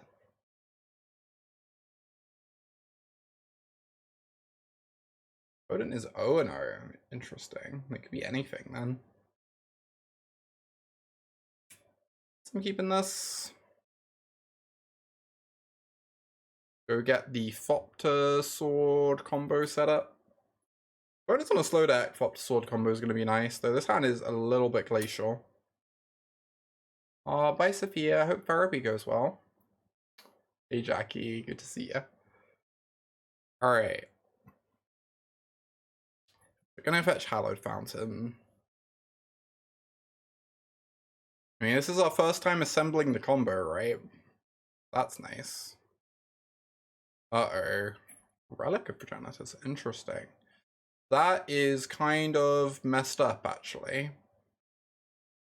That kind of maybe shuts off the combo, question mark?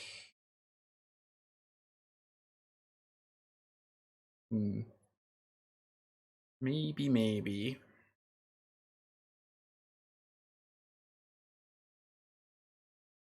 Doesn't I guess you can play over the top of it, right? It still uses extra mana.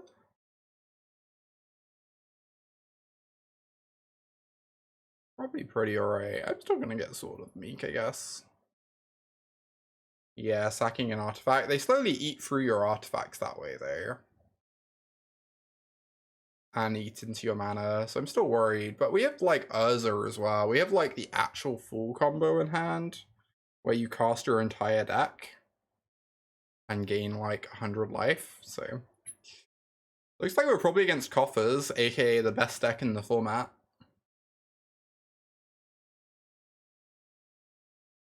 I will let y'all figure out if I'm being ironic with that statement or not. I refuse to answer. Oh, that sounds fun, Jackie. Oh yeah. Glad you had a good time.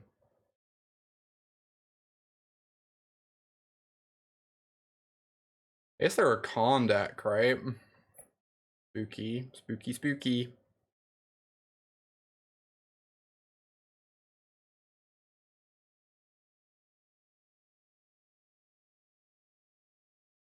Am I capable of being ironic? Wow, rude.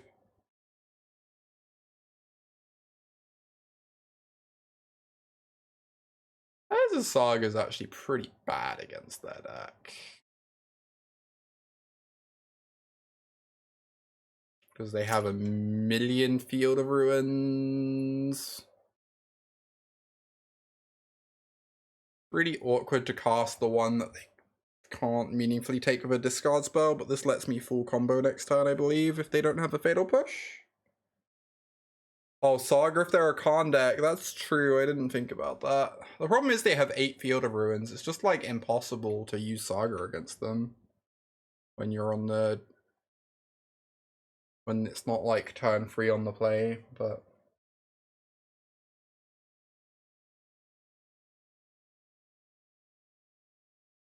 Oh wow. I do not have a third land, kind of.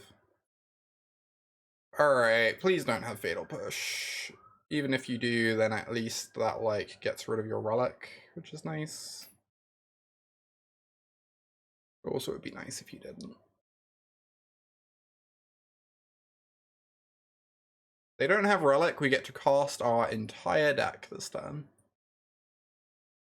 If they don't have push, I mean. You don't think we can go off? Oh, because of their relic? I guess they get 2 relic activations, right? That's a good point. Yeah. Huh. That's a very good point.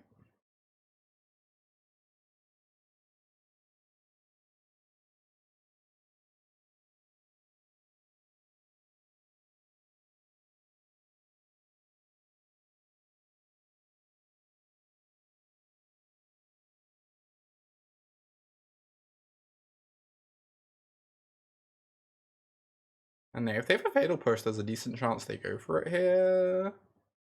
Since they're also, like, seemingly land light if they're playing out coppers on turn 3 without an Urborg.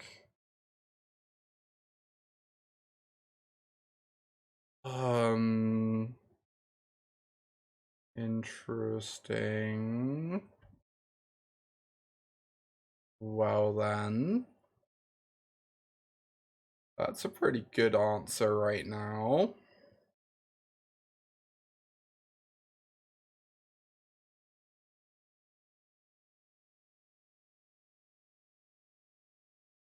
Urza. Urza.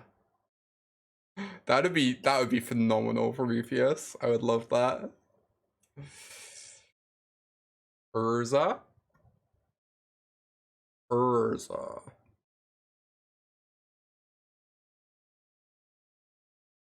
Cool. Coffers is still not a land.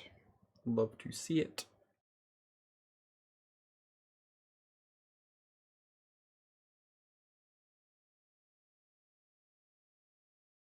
Or Divination in play against the Coffers deck, which is also nice.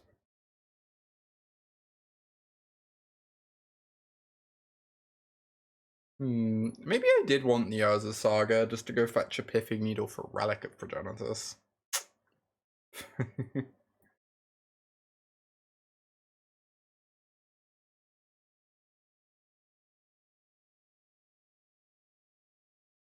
Definitely regretting not keeping it at the moment where they haven't had a Field of Ruin. It's like so unlikely they don't have a Field of Ruin though. They have 8 in their deck. At least they do if their deck's built correctly. That's such a banger draw. A+, 10 out of 10. They get to sack this, but that is fine with me. Urza, Urza, Urza, Urza, Urza, Urza. God, I'm not gonna be able to get this out of my head, am I? So cursed. So wonderful. It's a problem because it forces us to sack bonus artifacts every single turn. Because when this goes to the yard, they activate Relic, and then before this can return, so we have to sack another thing to get it back.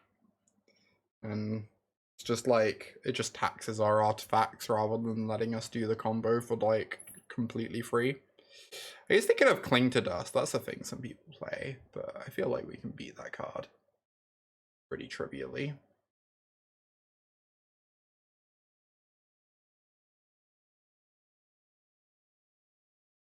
Should I play around Cling to Dust, y'all?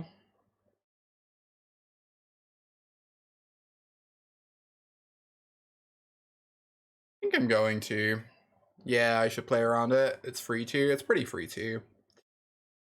Pretty hard for their deck to beat what I'm doing anytime soon. Mishra. Mishra?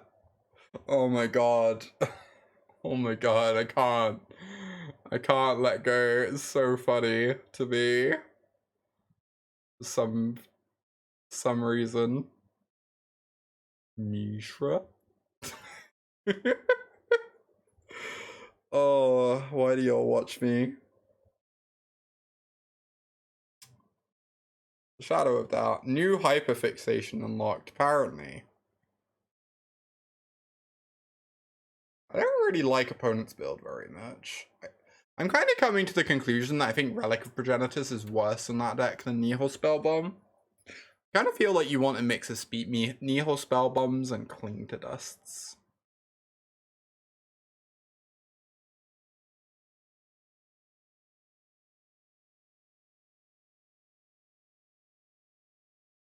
Oh, thank you, Callie. You are too kind.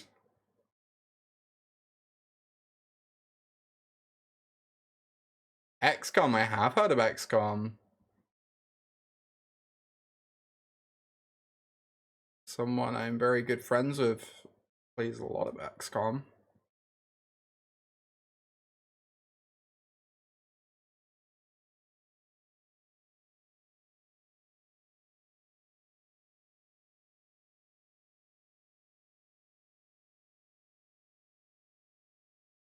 I heard of excommunication from the Catholic Church. You know, I can't say I have, Shay. Can't say I have. Sounds intense. Shadow of Doubt is not very good. Immer.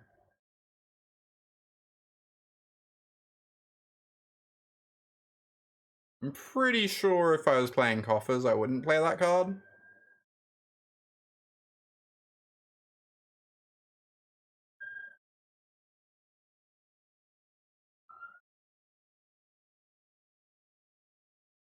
Wow. What a sad, sad little game.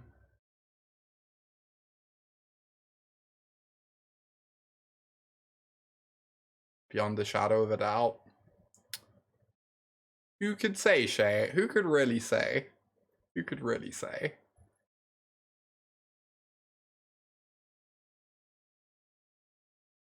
Well, the scary thing is they could just go like Urborg, Con, Minus, Oblivion Stone, kill all your garbage. We'd just be like, yep, sure fucking happens. Luckily they're not doing that.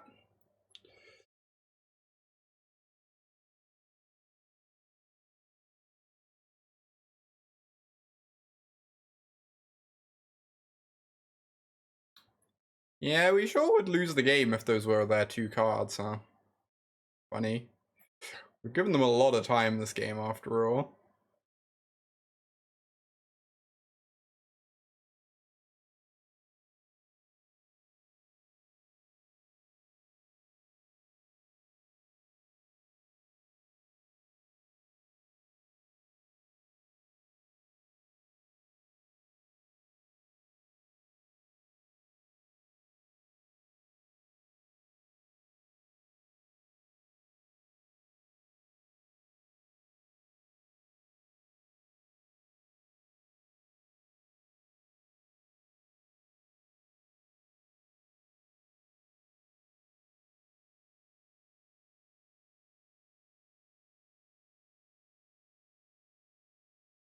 Oh my god. Slug cat, baby slug cat. Slug cat, baby slug. God, I need to play more Rainworld. I haven't played the DLC yet. I'm failing. I'm failing at being a Rainworld fan. Still haven't played the DLC.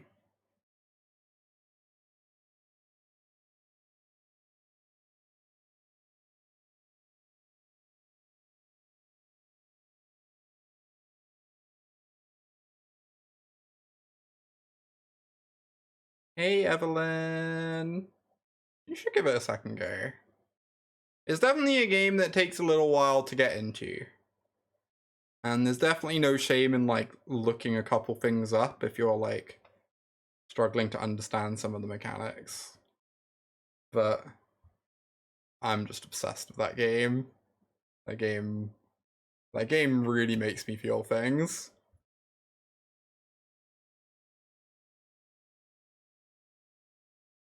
Mum let you do Fopter Sword? No fair.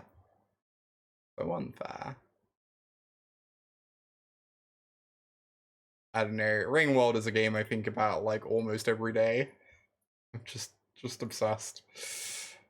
Can't help it.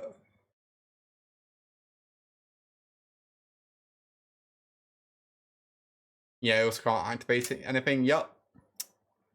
Yep. It's not good.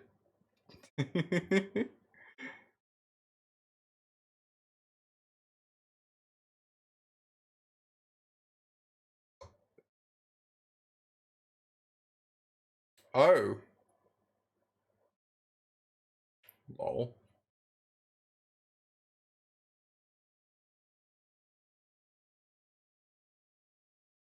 God seems very good.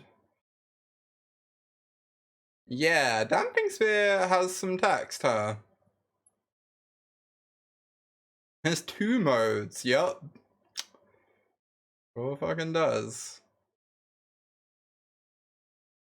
This album seems pretty heinous. Honestly, Shadow Spear seems a little heinous.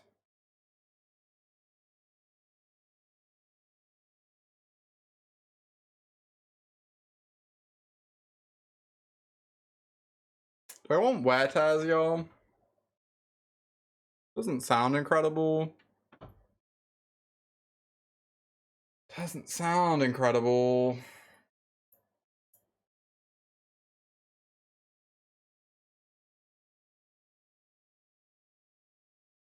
Uh, 61 was not intentional. I just copied a list and didn't realize it had 61 until it was too late. I don't know. I almost bounced off Rainworld, honestly. Like, so I can understand why people do. But I'm really happy I kept going with it. I found the experience, once I like properly got into it, I found the experience incredibly rewarding. Prep tips for the PT or RC. I don't really do training routines. Oh, Shunda. Thank you so much for that Prime Gaming sub. Hell yeah, I really appreciate that. It means a lot for you to support me and my content. Keep a roof over my head. Thank you so much for that Prime sub. More cards, more wins. Yeah, exactly. Exactly. Prep tips. Try out all the good decks. Is probably a big thing. Like, just like run a league with each of like the top 10 decks in the format. Lock in a deck at least a couple weeks before the Pro Tour. I'm really bad at this advice because the previous Pro Tour I changed deck list the night before deck list submission, but I think for like if it's one of your first Pro Tours or your actual first Pro Tour, the way you're gonna do best is just know your deck inside and out so you can outplay people, rather than trying to gain an advantage on the deck list sheet. So locking in your deck and like a couple weeks in advance, once you found something you like the feel of, is just good to do. Don't ignore limited. I think a lot of people underestimate how important limited is as a part of the prep. Drafting is, 40% of the Pro Tour. You're not going to do well unless you know how to play limited. Just straight up. I think those are like some pretty good starting tips. See how those do for you.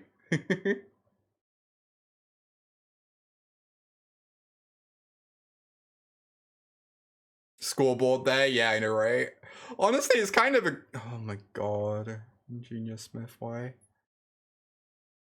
Wow, what a beating. We cast a 2-mana 1/1. Do time drafts? Yeah, absolutely. Big agree. Also do like a practice draft where you're not looking at your cards except in between packs. So you get used to mentally keeping track of everything, you know? That's also just huge. Draft portion has carried so many bad decks to the top 8 of the PT. Yep, absolutely, 100%. Like, if you 0-6 or 5 or 1-5 in drafts, you just can't ever top 8 or do well.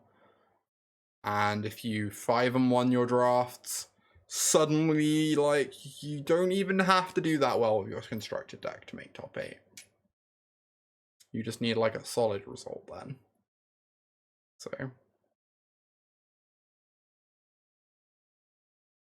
I think the time is a little less lenient than that, TSS. I think the timer is a little bit less lenient than that.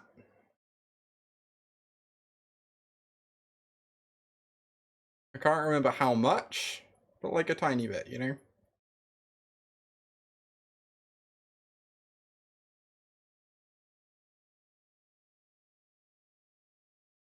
Yeah, exactly.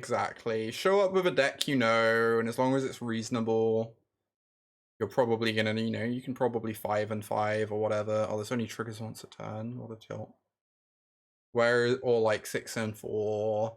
Whereas like, you need to have an edge in limited.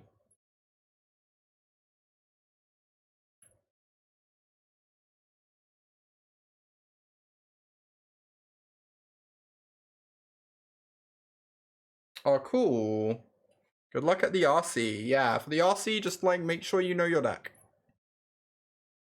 Choose a good deck and know it. There will be lots of people who turn up with not good decks. There'll be lots of people who turn up with good decks but haven't put the reps in. So, and like, once you get the step beyond there, you can start metagaming or whatever, but I just don't think that's really an important thing to prioritize early on.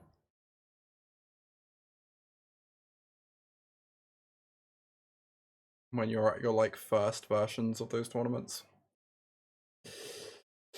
Alright, Sago, make a token, hold open Fluster for Invoke. Sounds good.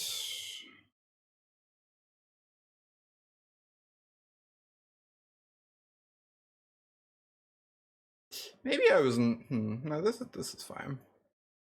I'm probably fielding this. I half wonder if I wasn't meant to hold open Fluster.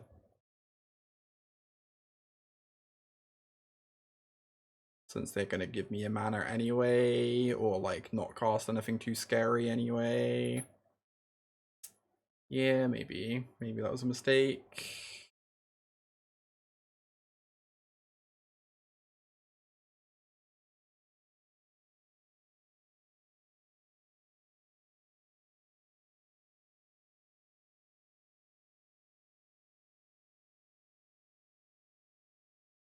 I think I'm just gonna sack the relic and draw.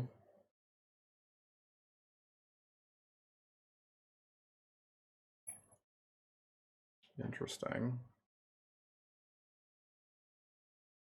Am I casting my Urza? This is a great day. It's a pretty good day. Good to have you here, Symbol.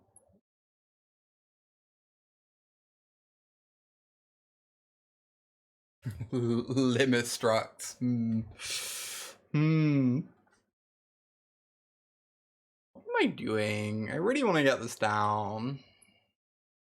Ready to crash the party. Didn't. 3-0 up a game? Yeah, this is just my Pro Tour deck. I'm not playing anything but this. Just locking it in. I think this is the best deck in the format, honestly. There's nothing close to it. Have you ever seen a modern deck this good in your life? I know I haven't. I know I really haven't, so... Seems foolish to play anything else. Either this or Merfolk. Yeah, those are the options. Those are the options. Merfolk's still alive. Merfolk's still alive, y'all.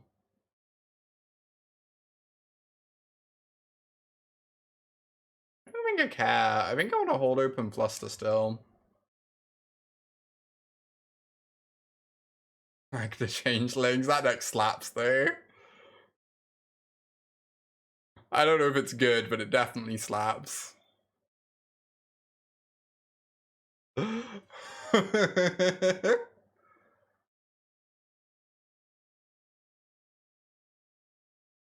Oh, I was tempted to try that out, Symbol. We lost to that the other day. It looked kind of sweet.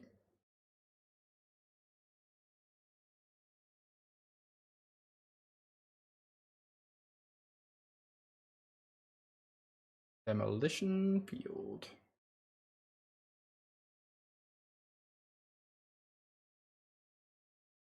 Yeah, that would be a nice symbol.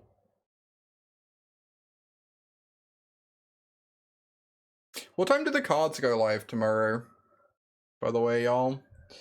It probably affects what time I do my stream, since I'm probably doing Lord of the Rings drafts on the stream.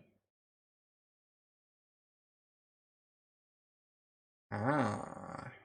Thanks for the list. Interesting stuff. God, I just love Fort Monitor too much. I have a problem. That card's just... Card is something special.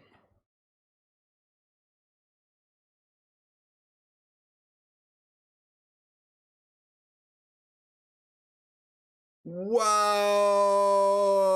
The Fluster Storm! Look at it go!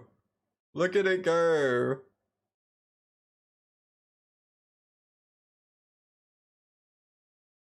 How many 32-person RCQs do you think it would take me to win one and make it to the RC or PT? That's a really tough question for me to answer. Without sounding really up myself. I don't want to sound really up myself, but also I know like what my results were like back when I was playing in those things. I don't know, y'all.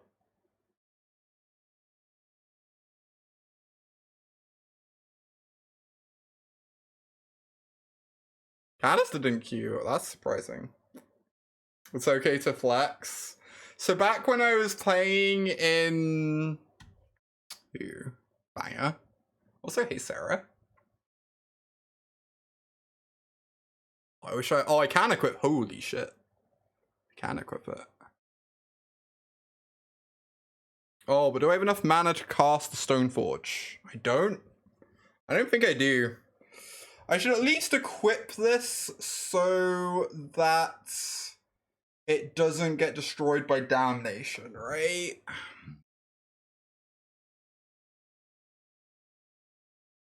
Yeah. Sheesh.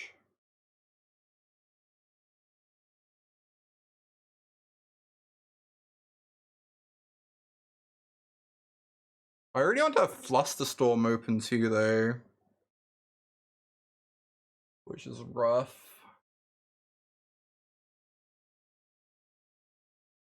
I think I just like really want to have Flusterstorm open.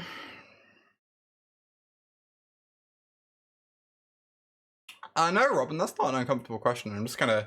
So back when I was playing in them, in PPTQs, so the previous system, there was PPTQs. The PPTQs qualified you for RCQs, which were like mini regional championships, and those will qualify you for the Pro Tour. So I think I'd been playing for about a year and a half. Wow, we're so dead. We're so dead. And like that, I cannot win the game. Oh no, they can't ensnaring bridge me this turn, right? Because of the damping sphere. So that's something. We can't cast Stoneforge, not unless this is equipped. Yeah, this has to be equipped. We only get to see the top card. Back when I was playing, so I played for like... I'd been playing for about 6 months when I went to my first old style PTQ where they were like 300 players. I think over the course of the next year, or like 9 months, I think it was like 9 months, for a year, I played in like 3 or 4 old style PTQs. And did like very mediocrely in them because I was still learning. Then it swapped to PPTQs.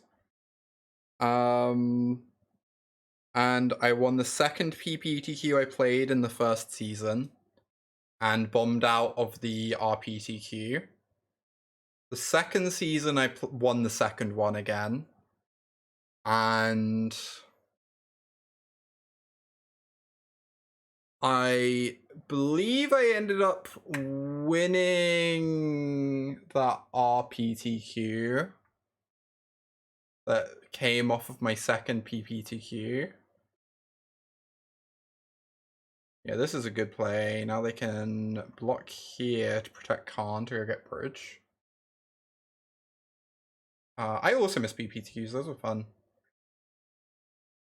Yeah, I really wish I had this equipped now. Very much punished for not doing that, huh? I believe I won my second PPTQ of the next season I played as well. And bombed the RPTQ. I think basically every PPTQ season I played, I won like my first or second one. And then I qualified from like 40% of the RPTQs I played. I think I played like 10 or so RPTQs under the old system and qualified from like 4 of them, if I had to guess. Something like that. The only PPTQ season that I did really badly in, most of them I qualified from like my first or second, but I had a modern PPTQ season where I played like 10 of them and didn't qualify. Yeah, those were like 32 people. They varied. Sometimes they were like 20, sometimes they were 60. Sort of in that range. Sort of in that kind of range, you know. Does this do anything? You can get Caldra.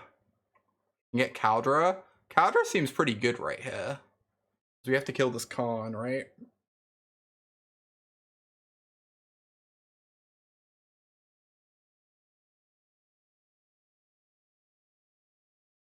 How do I like the deck so far? I am enjoying it. Don't know that I would ever have the confidence to take it to a tournament. It's felt pretty solid. Could do with some tuning, but you know, that's kind of most decks that you find that aren't established. Okay, this is good. This is good.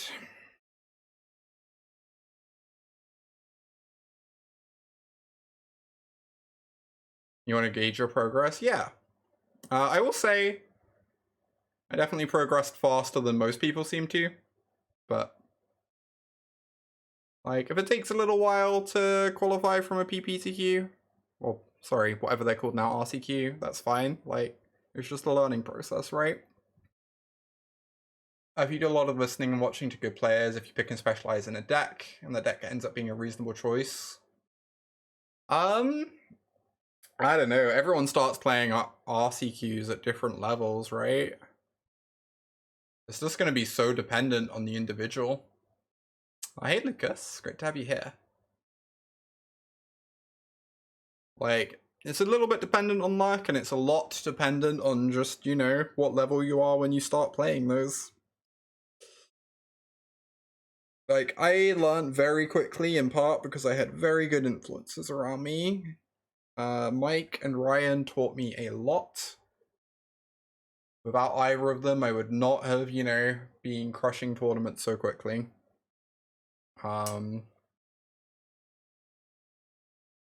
Yeah, the environment is a big deal. Yeah, exactly. But I will say you know, the best way to win one of these things is to actually go along to them and to actually engage in good practice. Like, don't just play games without thinking through what's happening and reflecting. Think like, hey, I lost that game. Why? What things did I do wrong? What decisions could I have made differently? Insta lock, yeah, deck's broken. Clearly. Clearly. I'm gonna run a quick ad break and pop to the bathroom real quick, by the way. We can continue this chat when I return. I'll be right back, y'all.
It's really hard to find RCGs and people to test play with.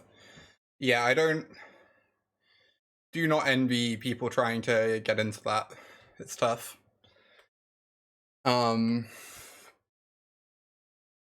Like, I will definitely say from my perspective, I think the single biggest way to improve beyond, you know, actually reflecting on your play is to play with and against people who are better than you. I think that's true about everything, pretty much. One of the best ways to improve is just to surround you with people who are better at what you're doing, that you can learn from them. that you can, when you play against them, see what they're doing differently and how they're thinking differently. So they can give you advice and feedback when they watch you, stuff like that.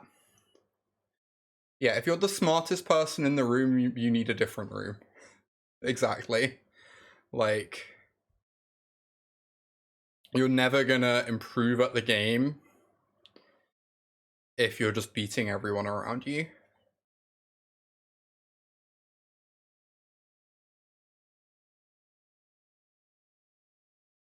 You know, which is why once I started going like 3-1 at FNMs was when I started playing PTQs, because it was like, well, I needed to make this step as my next step.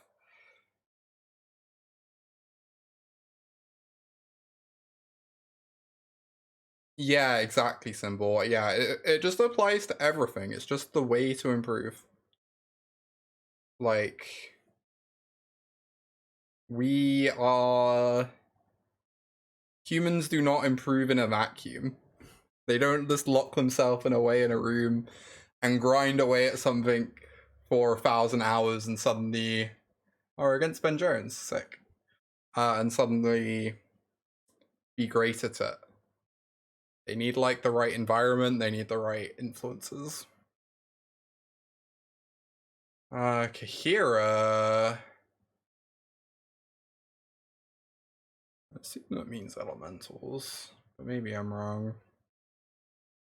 Well, I guess we're keeping this.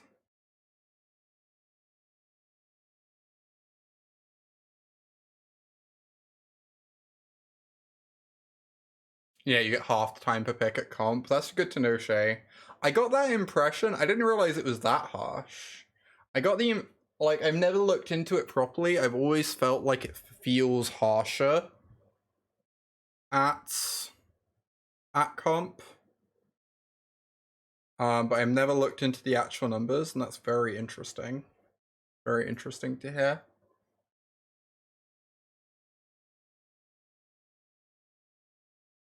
Yeah, you add in the pressure, yeah.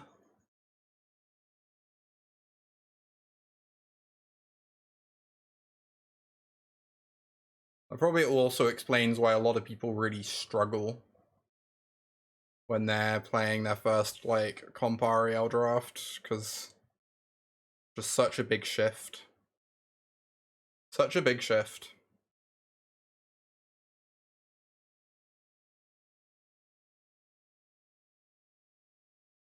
Shadow Spear, Portable Hold, Talisman. Oh... They have a Ren we want the whole. Otherwise, I don't particularly want it.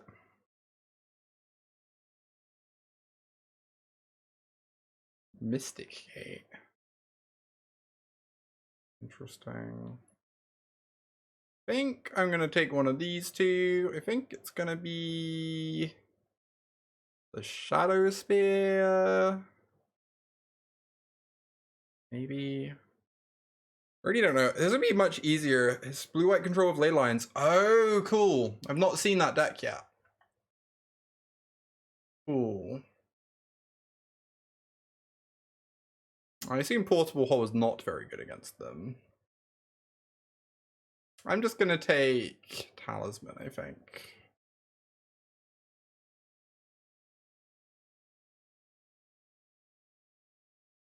Yeah, hits run in 6, but not much else. Yeah.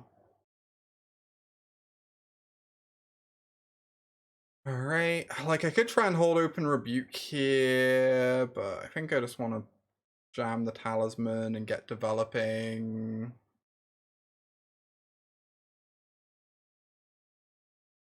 Oh, that's a big thing, Mani, though. That's a big thing to improving. Like...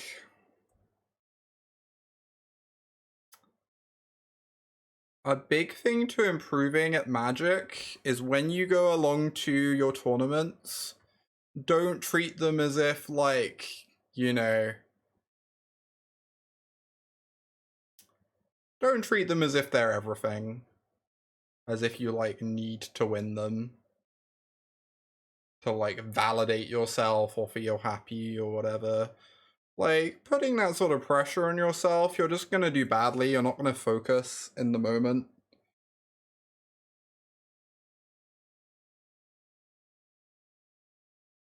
So you just, like, can't put yourself in that position.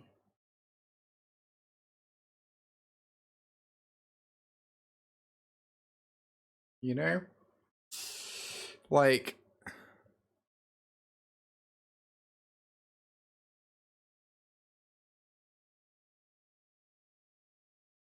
your result is a one-to-one reflection of your self-worth. Uh-oh. Oh my god, Shay. Uh-huh. The reverse choke. Yeah, exactly. The reverse choke is real. Speedrunners know what's up. I'm really scared of them just answering my Urza, but it is what it is. It is what it is. It be what it be.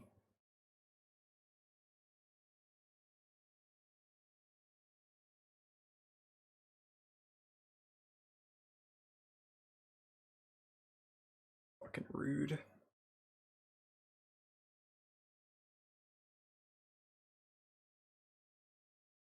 Yeah, exactly. Think about it as the results and not the process. No, that's a perfect way of understanding it, honestly.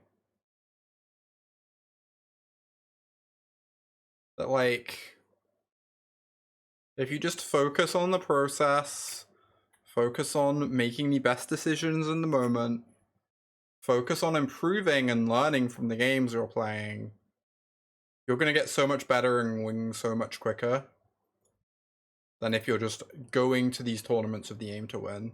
It's like, it's been the same with me in these Pro Tours, honestly. The first Pro Tour back, I did pretty badly.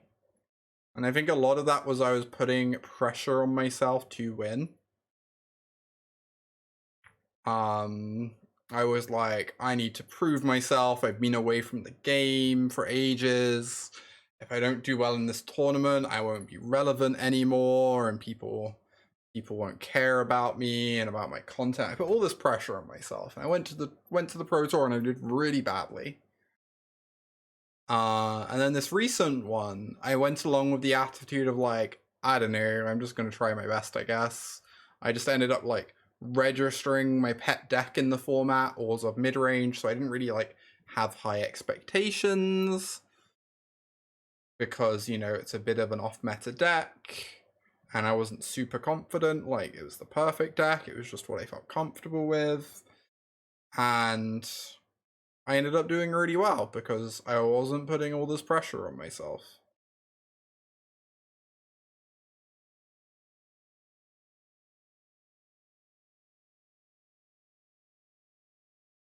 Aw, you're sweet, Callie. Thank you.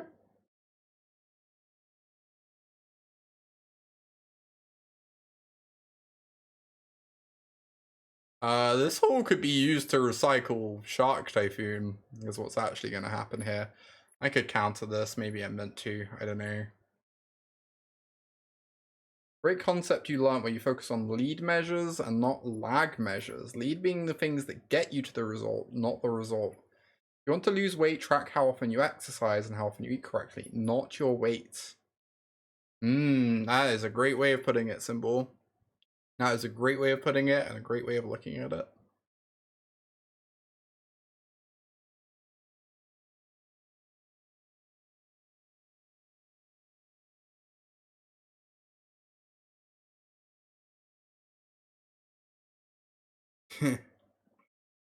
Probably have to pipping you to the hole, right? Realistically. What deck is this? This is blue-white Urza. Blue-white Urza. Urza.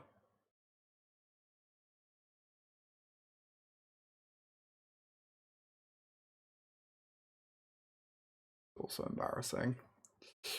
Hall of Heliod's Generosity.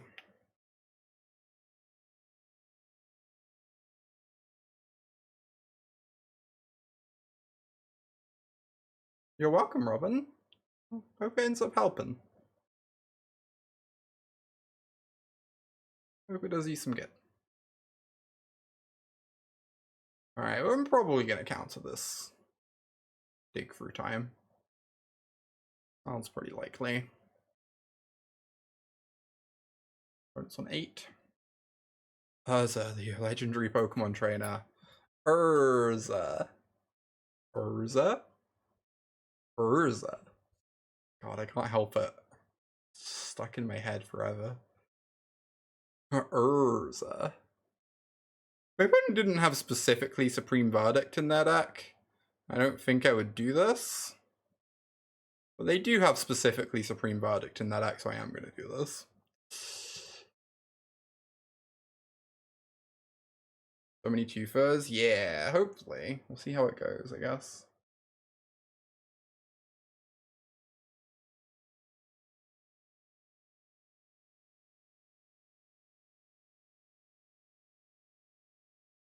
Uh-oh. Goodbye Pithing Needle. Oh, goodbye Fopter Foundry. I guess I'm just gonna sack it, and then they're gonna fucking destroy me. Maybe I don't sack it. I'm so scared of Supreme Verdict. And having this under the ley line makes Teferi less scary, I guess.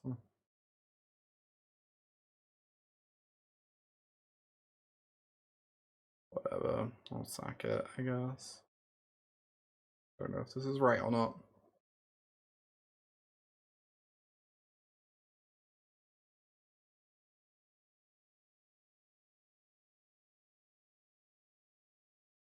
What's this? Oh, it is Verdict. God damn it. I hate Supreme Verdict. Supreme Verdict is like very much in the running for my least favorite card ever printed. Gotta say.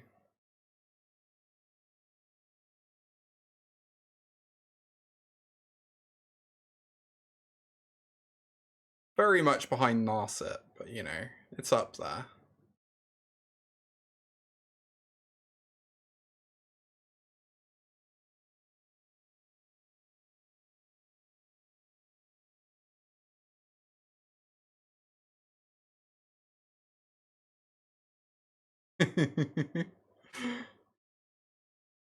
Urza?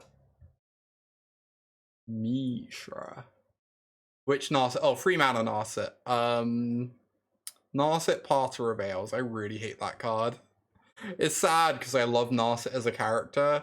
Narset is one of my favorite characters, but I think Narset Parter of Veils is maybe the most miserable card they've ever printed.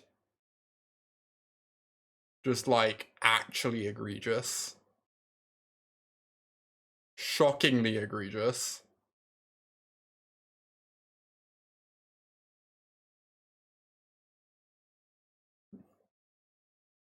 Don't know if this was the right grab. Do not stand whatever Parter is doing. Yep. Yep, yep, yep. Oh, what is this?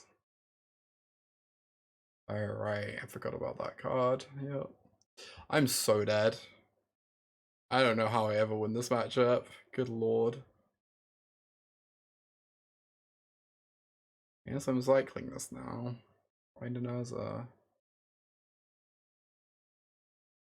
Flooded a bit? Yeah, I flooded a little bit.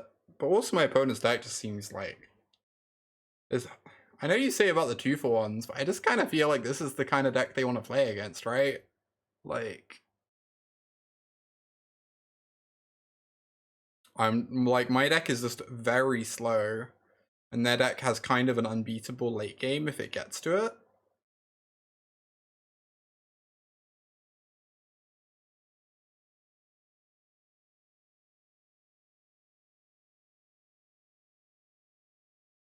But maybe I'm wrong. Maybe it'll work out for us. We're also playing against Ben Jones, who is one of the better players in the world. My win percentage against Ben Jones is not very high.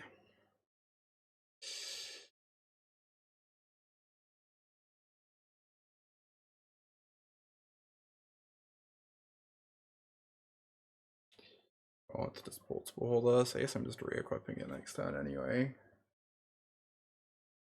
Maybe I get to counter a deluge.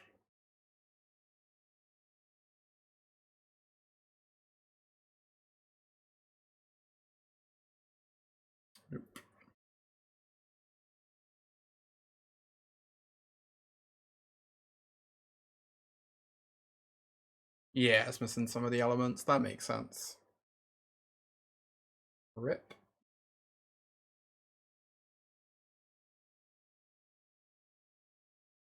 Would like to counter this, please.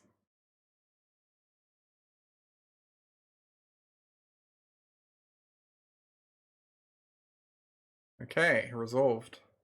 That's good. That's something. Equip the... Oh no. There's the bindings. We can't re-equip the Caldera now. Okay, Esper Sentinel off the top. Esper Sentinel off the top. Come on. Come on. Come on, deck.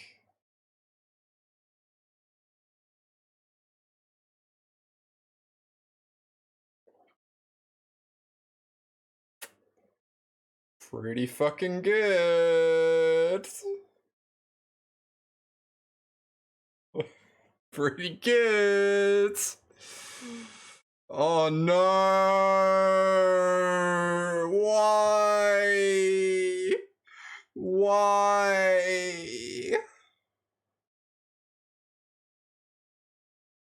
Oh no!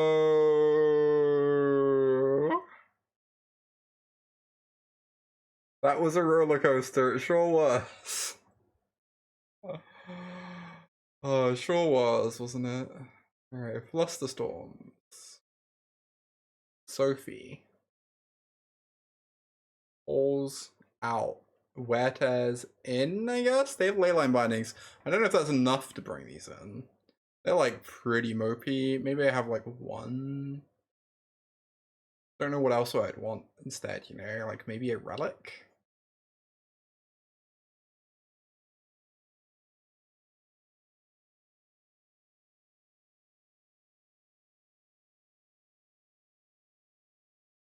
Tragedy played out across the land.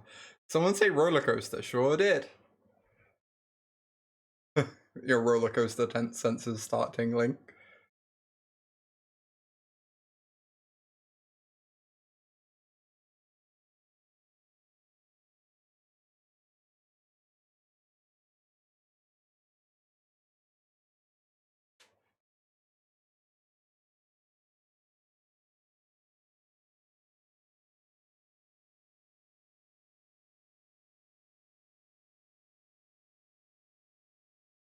Can't wait for the new modern rock paper scissors meta of 5-color Uwu control, Urza Foundry, and Cabal coffers. Yup.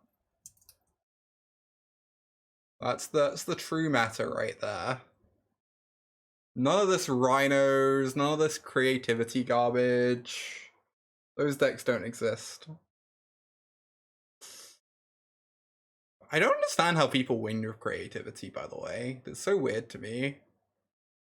It's so weird to me that that's like the top deck in Modern. I played it a bunch, felt mopey. I've watched Gab play it a bunch earlier, looked mopey. I don't know. So strange. You just floop the pig. Exactly. Just like in any card game. It's largely your fault. Apology accepted.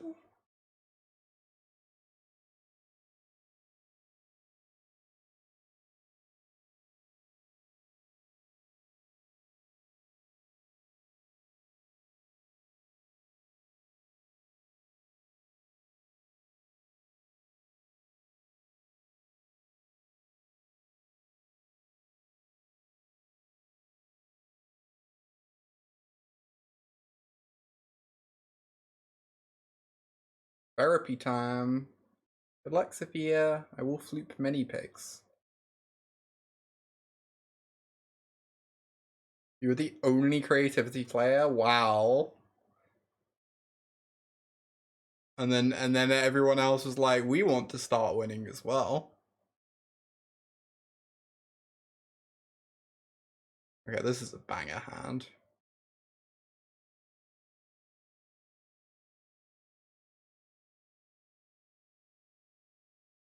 Yeah, it's true. A lot of the decks in Modern do feel kind of mopey. You're not wrong. It's kind of the format. Kind of the format.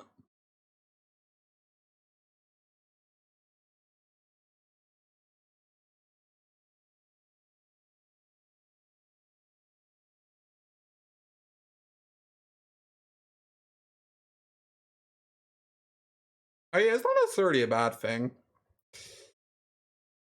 Just choose your flavor of mopiness, I guess.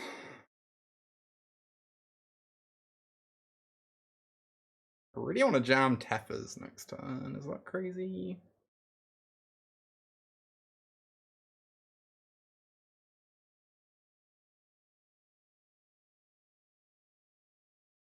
I hear this Teferi card's pretty good against control decks. I don't know. Why do I have Portable Hole in my deck? Oh my god, did our sideboarding not go through?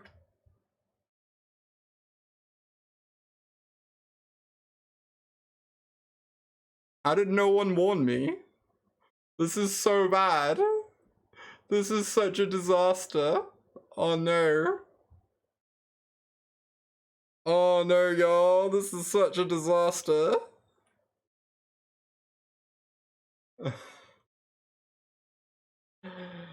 Oh, this could have been a flusterstorm. Imagine if this was a flusterstorm. Yike. Yikers.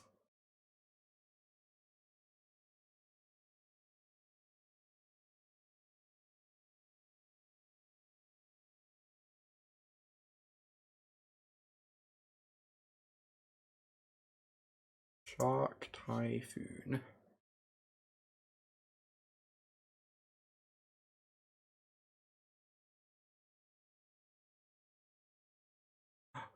I probably had 60 cards in my deck and clicked submit and didn't realize. That's probably what happened. This sounds pretty likely. A lot of Urza sagas. I'm not complaining.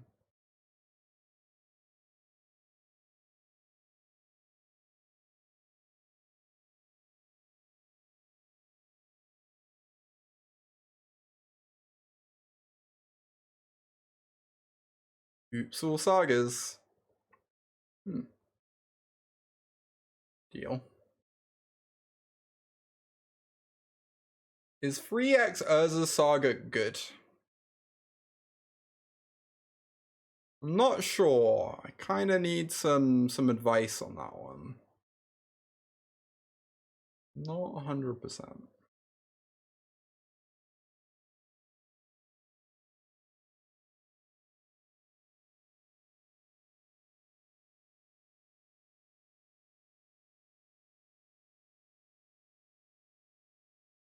Oops, all berries? Is that a thing? I've never heard of this before in my life.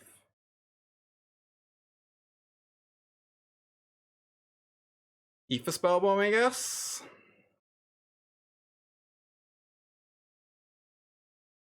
Sure.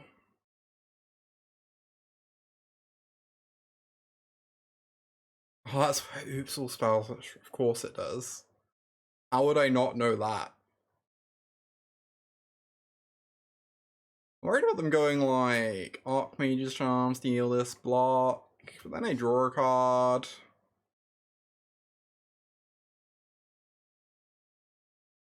Yes, that's fine. I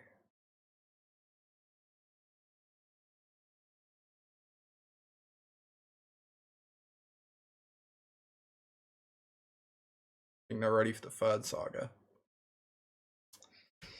Pretty good. Pretty good. No dress down. You'd love to see it.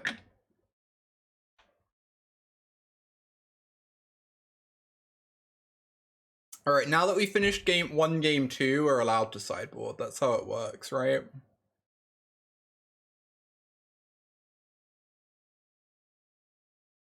Once you win game 2, you're allowed to sideboard. DT top 8 rules, exactly. Exactly.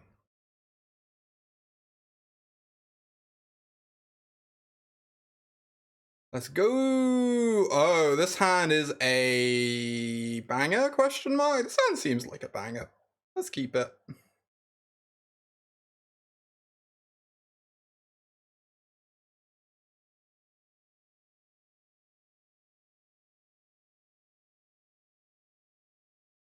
This whole deck's a banger, that's true.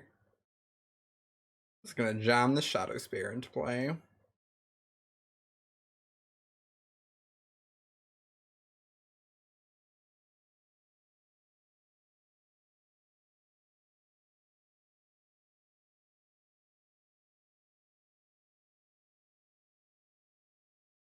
Shut up and jam. Don't know what that's a reference to, but hell yeah.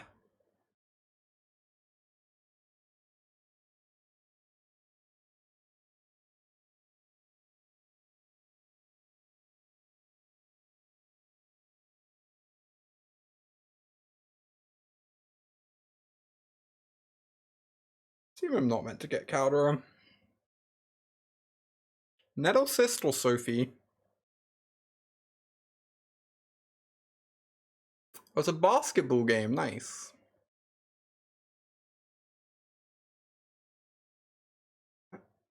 Nettle Cyst or Sophie?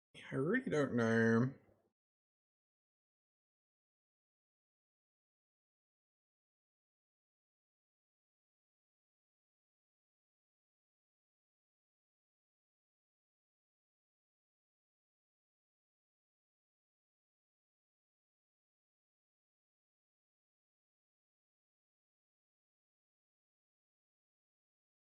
Very unsure. Yeah, it gives me card advantage. It also relies on me equipping a creature and not having all my creatures die, whereas Nettle Cyst is an additional threat. That's kind of my thinking. I don't know. It's tough. Fuck everything. Ugh. That's so disgusting. Oh my god. That might just be game over. The classic Tessari being miserable, yep. Sure fucking is.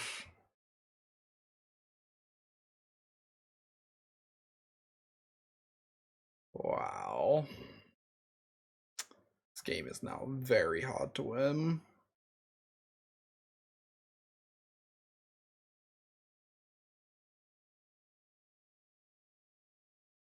It should be illegal. Oh. I just can't be anything anymore. Like Shark Typhoon, Archmage's Charm, Dress Down, all those cards just body me. Let's do a charm and it's stolen, yeah. Indeed. Alright, well, hopefully they don't have the Dress Down. Piffing Needle. Name Shark Typhoon.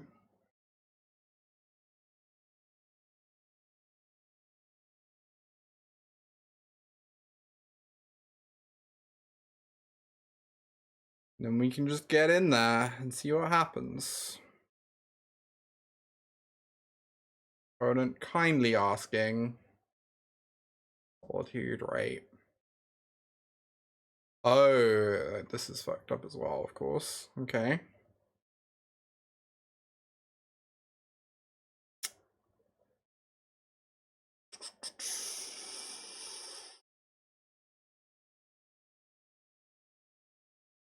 Guess I'm playing this. It doesn't seem particularly impressive.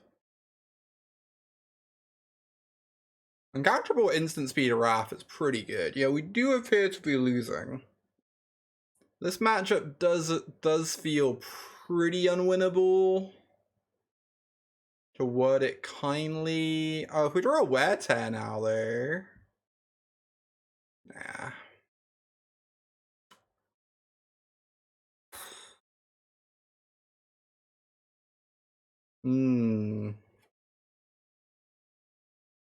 I can't cycle it, yeah.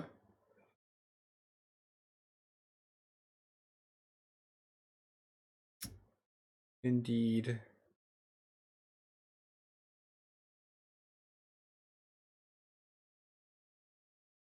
What am I doing? I could cast Urza and then I have free mana. Doesn't do a whole lot. Nice to meet you. Welcome to the stream.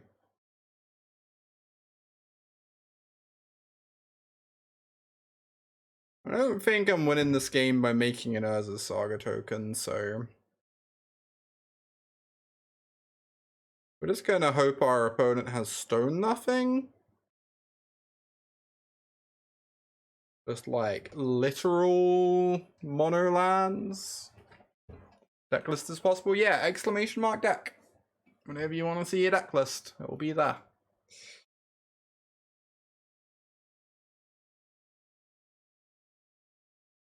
Oh, this is a yike. They did not, in fact, have stone nothing. They, in fact, had a bunch. Again, I don't know that making a token accomplishes enough. PSS, cheesed to meet you. Welcome to the stream.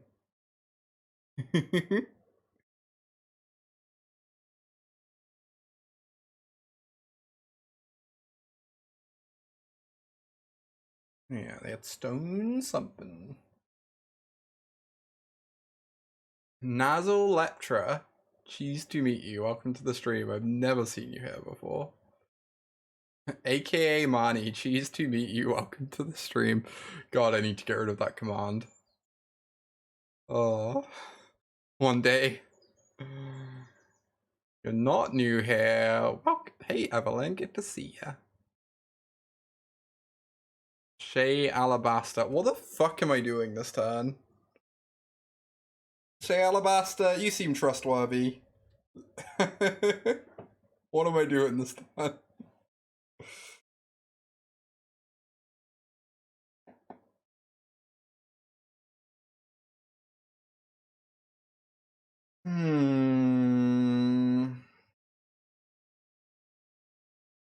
I guess we're trying to like infinite combo somehow. Movable force. Hi. Hi.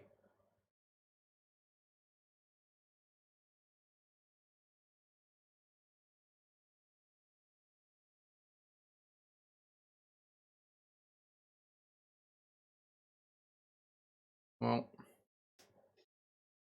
yes, I'm not making a token. Better or worse.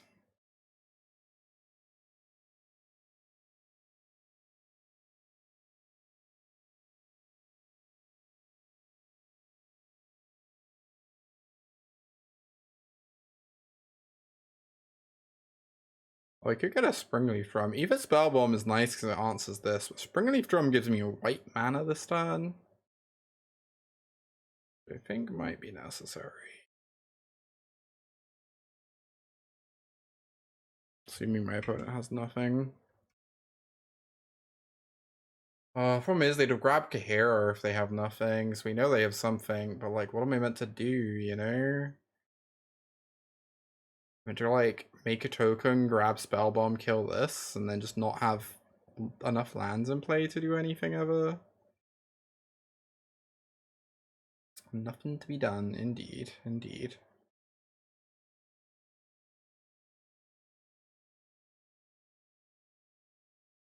Alright, it's not over yet. It's obviously not looking great. I could draw a Wear Tear, so I have a 1 mana Urza. That's kind of an out. If I draw a Wear Tear, 1 mana Urza, then I believe I get to combo them if they have nothing. I believe I get to cast my entire deck if they have nothing.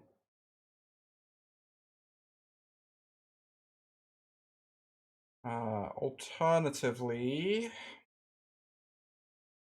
I'm not really sure there's any alternatives. I think it's just that card that matters now. Please grab Kahira, please grab Kahira, please grab Kahira. Or you could not play a land and say go. Oh boy. Okay. It's really do be like that.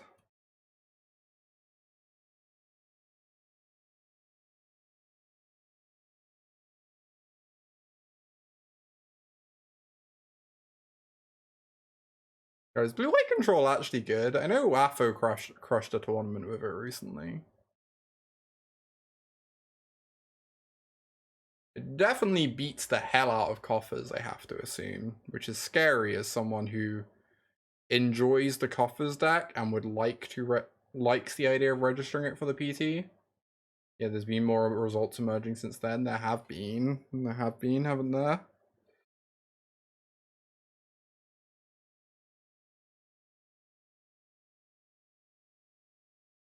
Like, I assume coffers is basically 0% against blue-white control. They needed Waffo to show that it was okay to play. I feel like going 4-1 with this deck is dramatically overperforming expectations, so I really can't complain. This was a fun time. This was a vibe. Did leave me kind of curious to play blue-white control though. Yeah, copper seems very bad into it. Right, 4-1. Can't really complain about that. Can't really complain. Maybe we have to play blue-white control soon. Honestly, blue-white control, I could imagine it being good.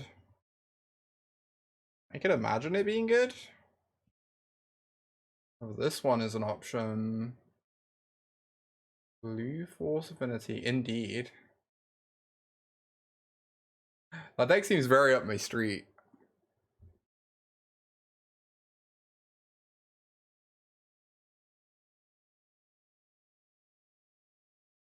Where's my 5-0? I demand a 5-0. I'm sorry, Shay, I'll try harder next time. I'm disappointed in me as well.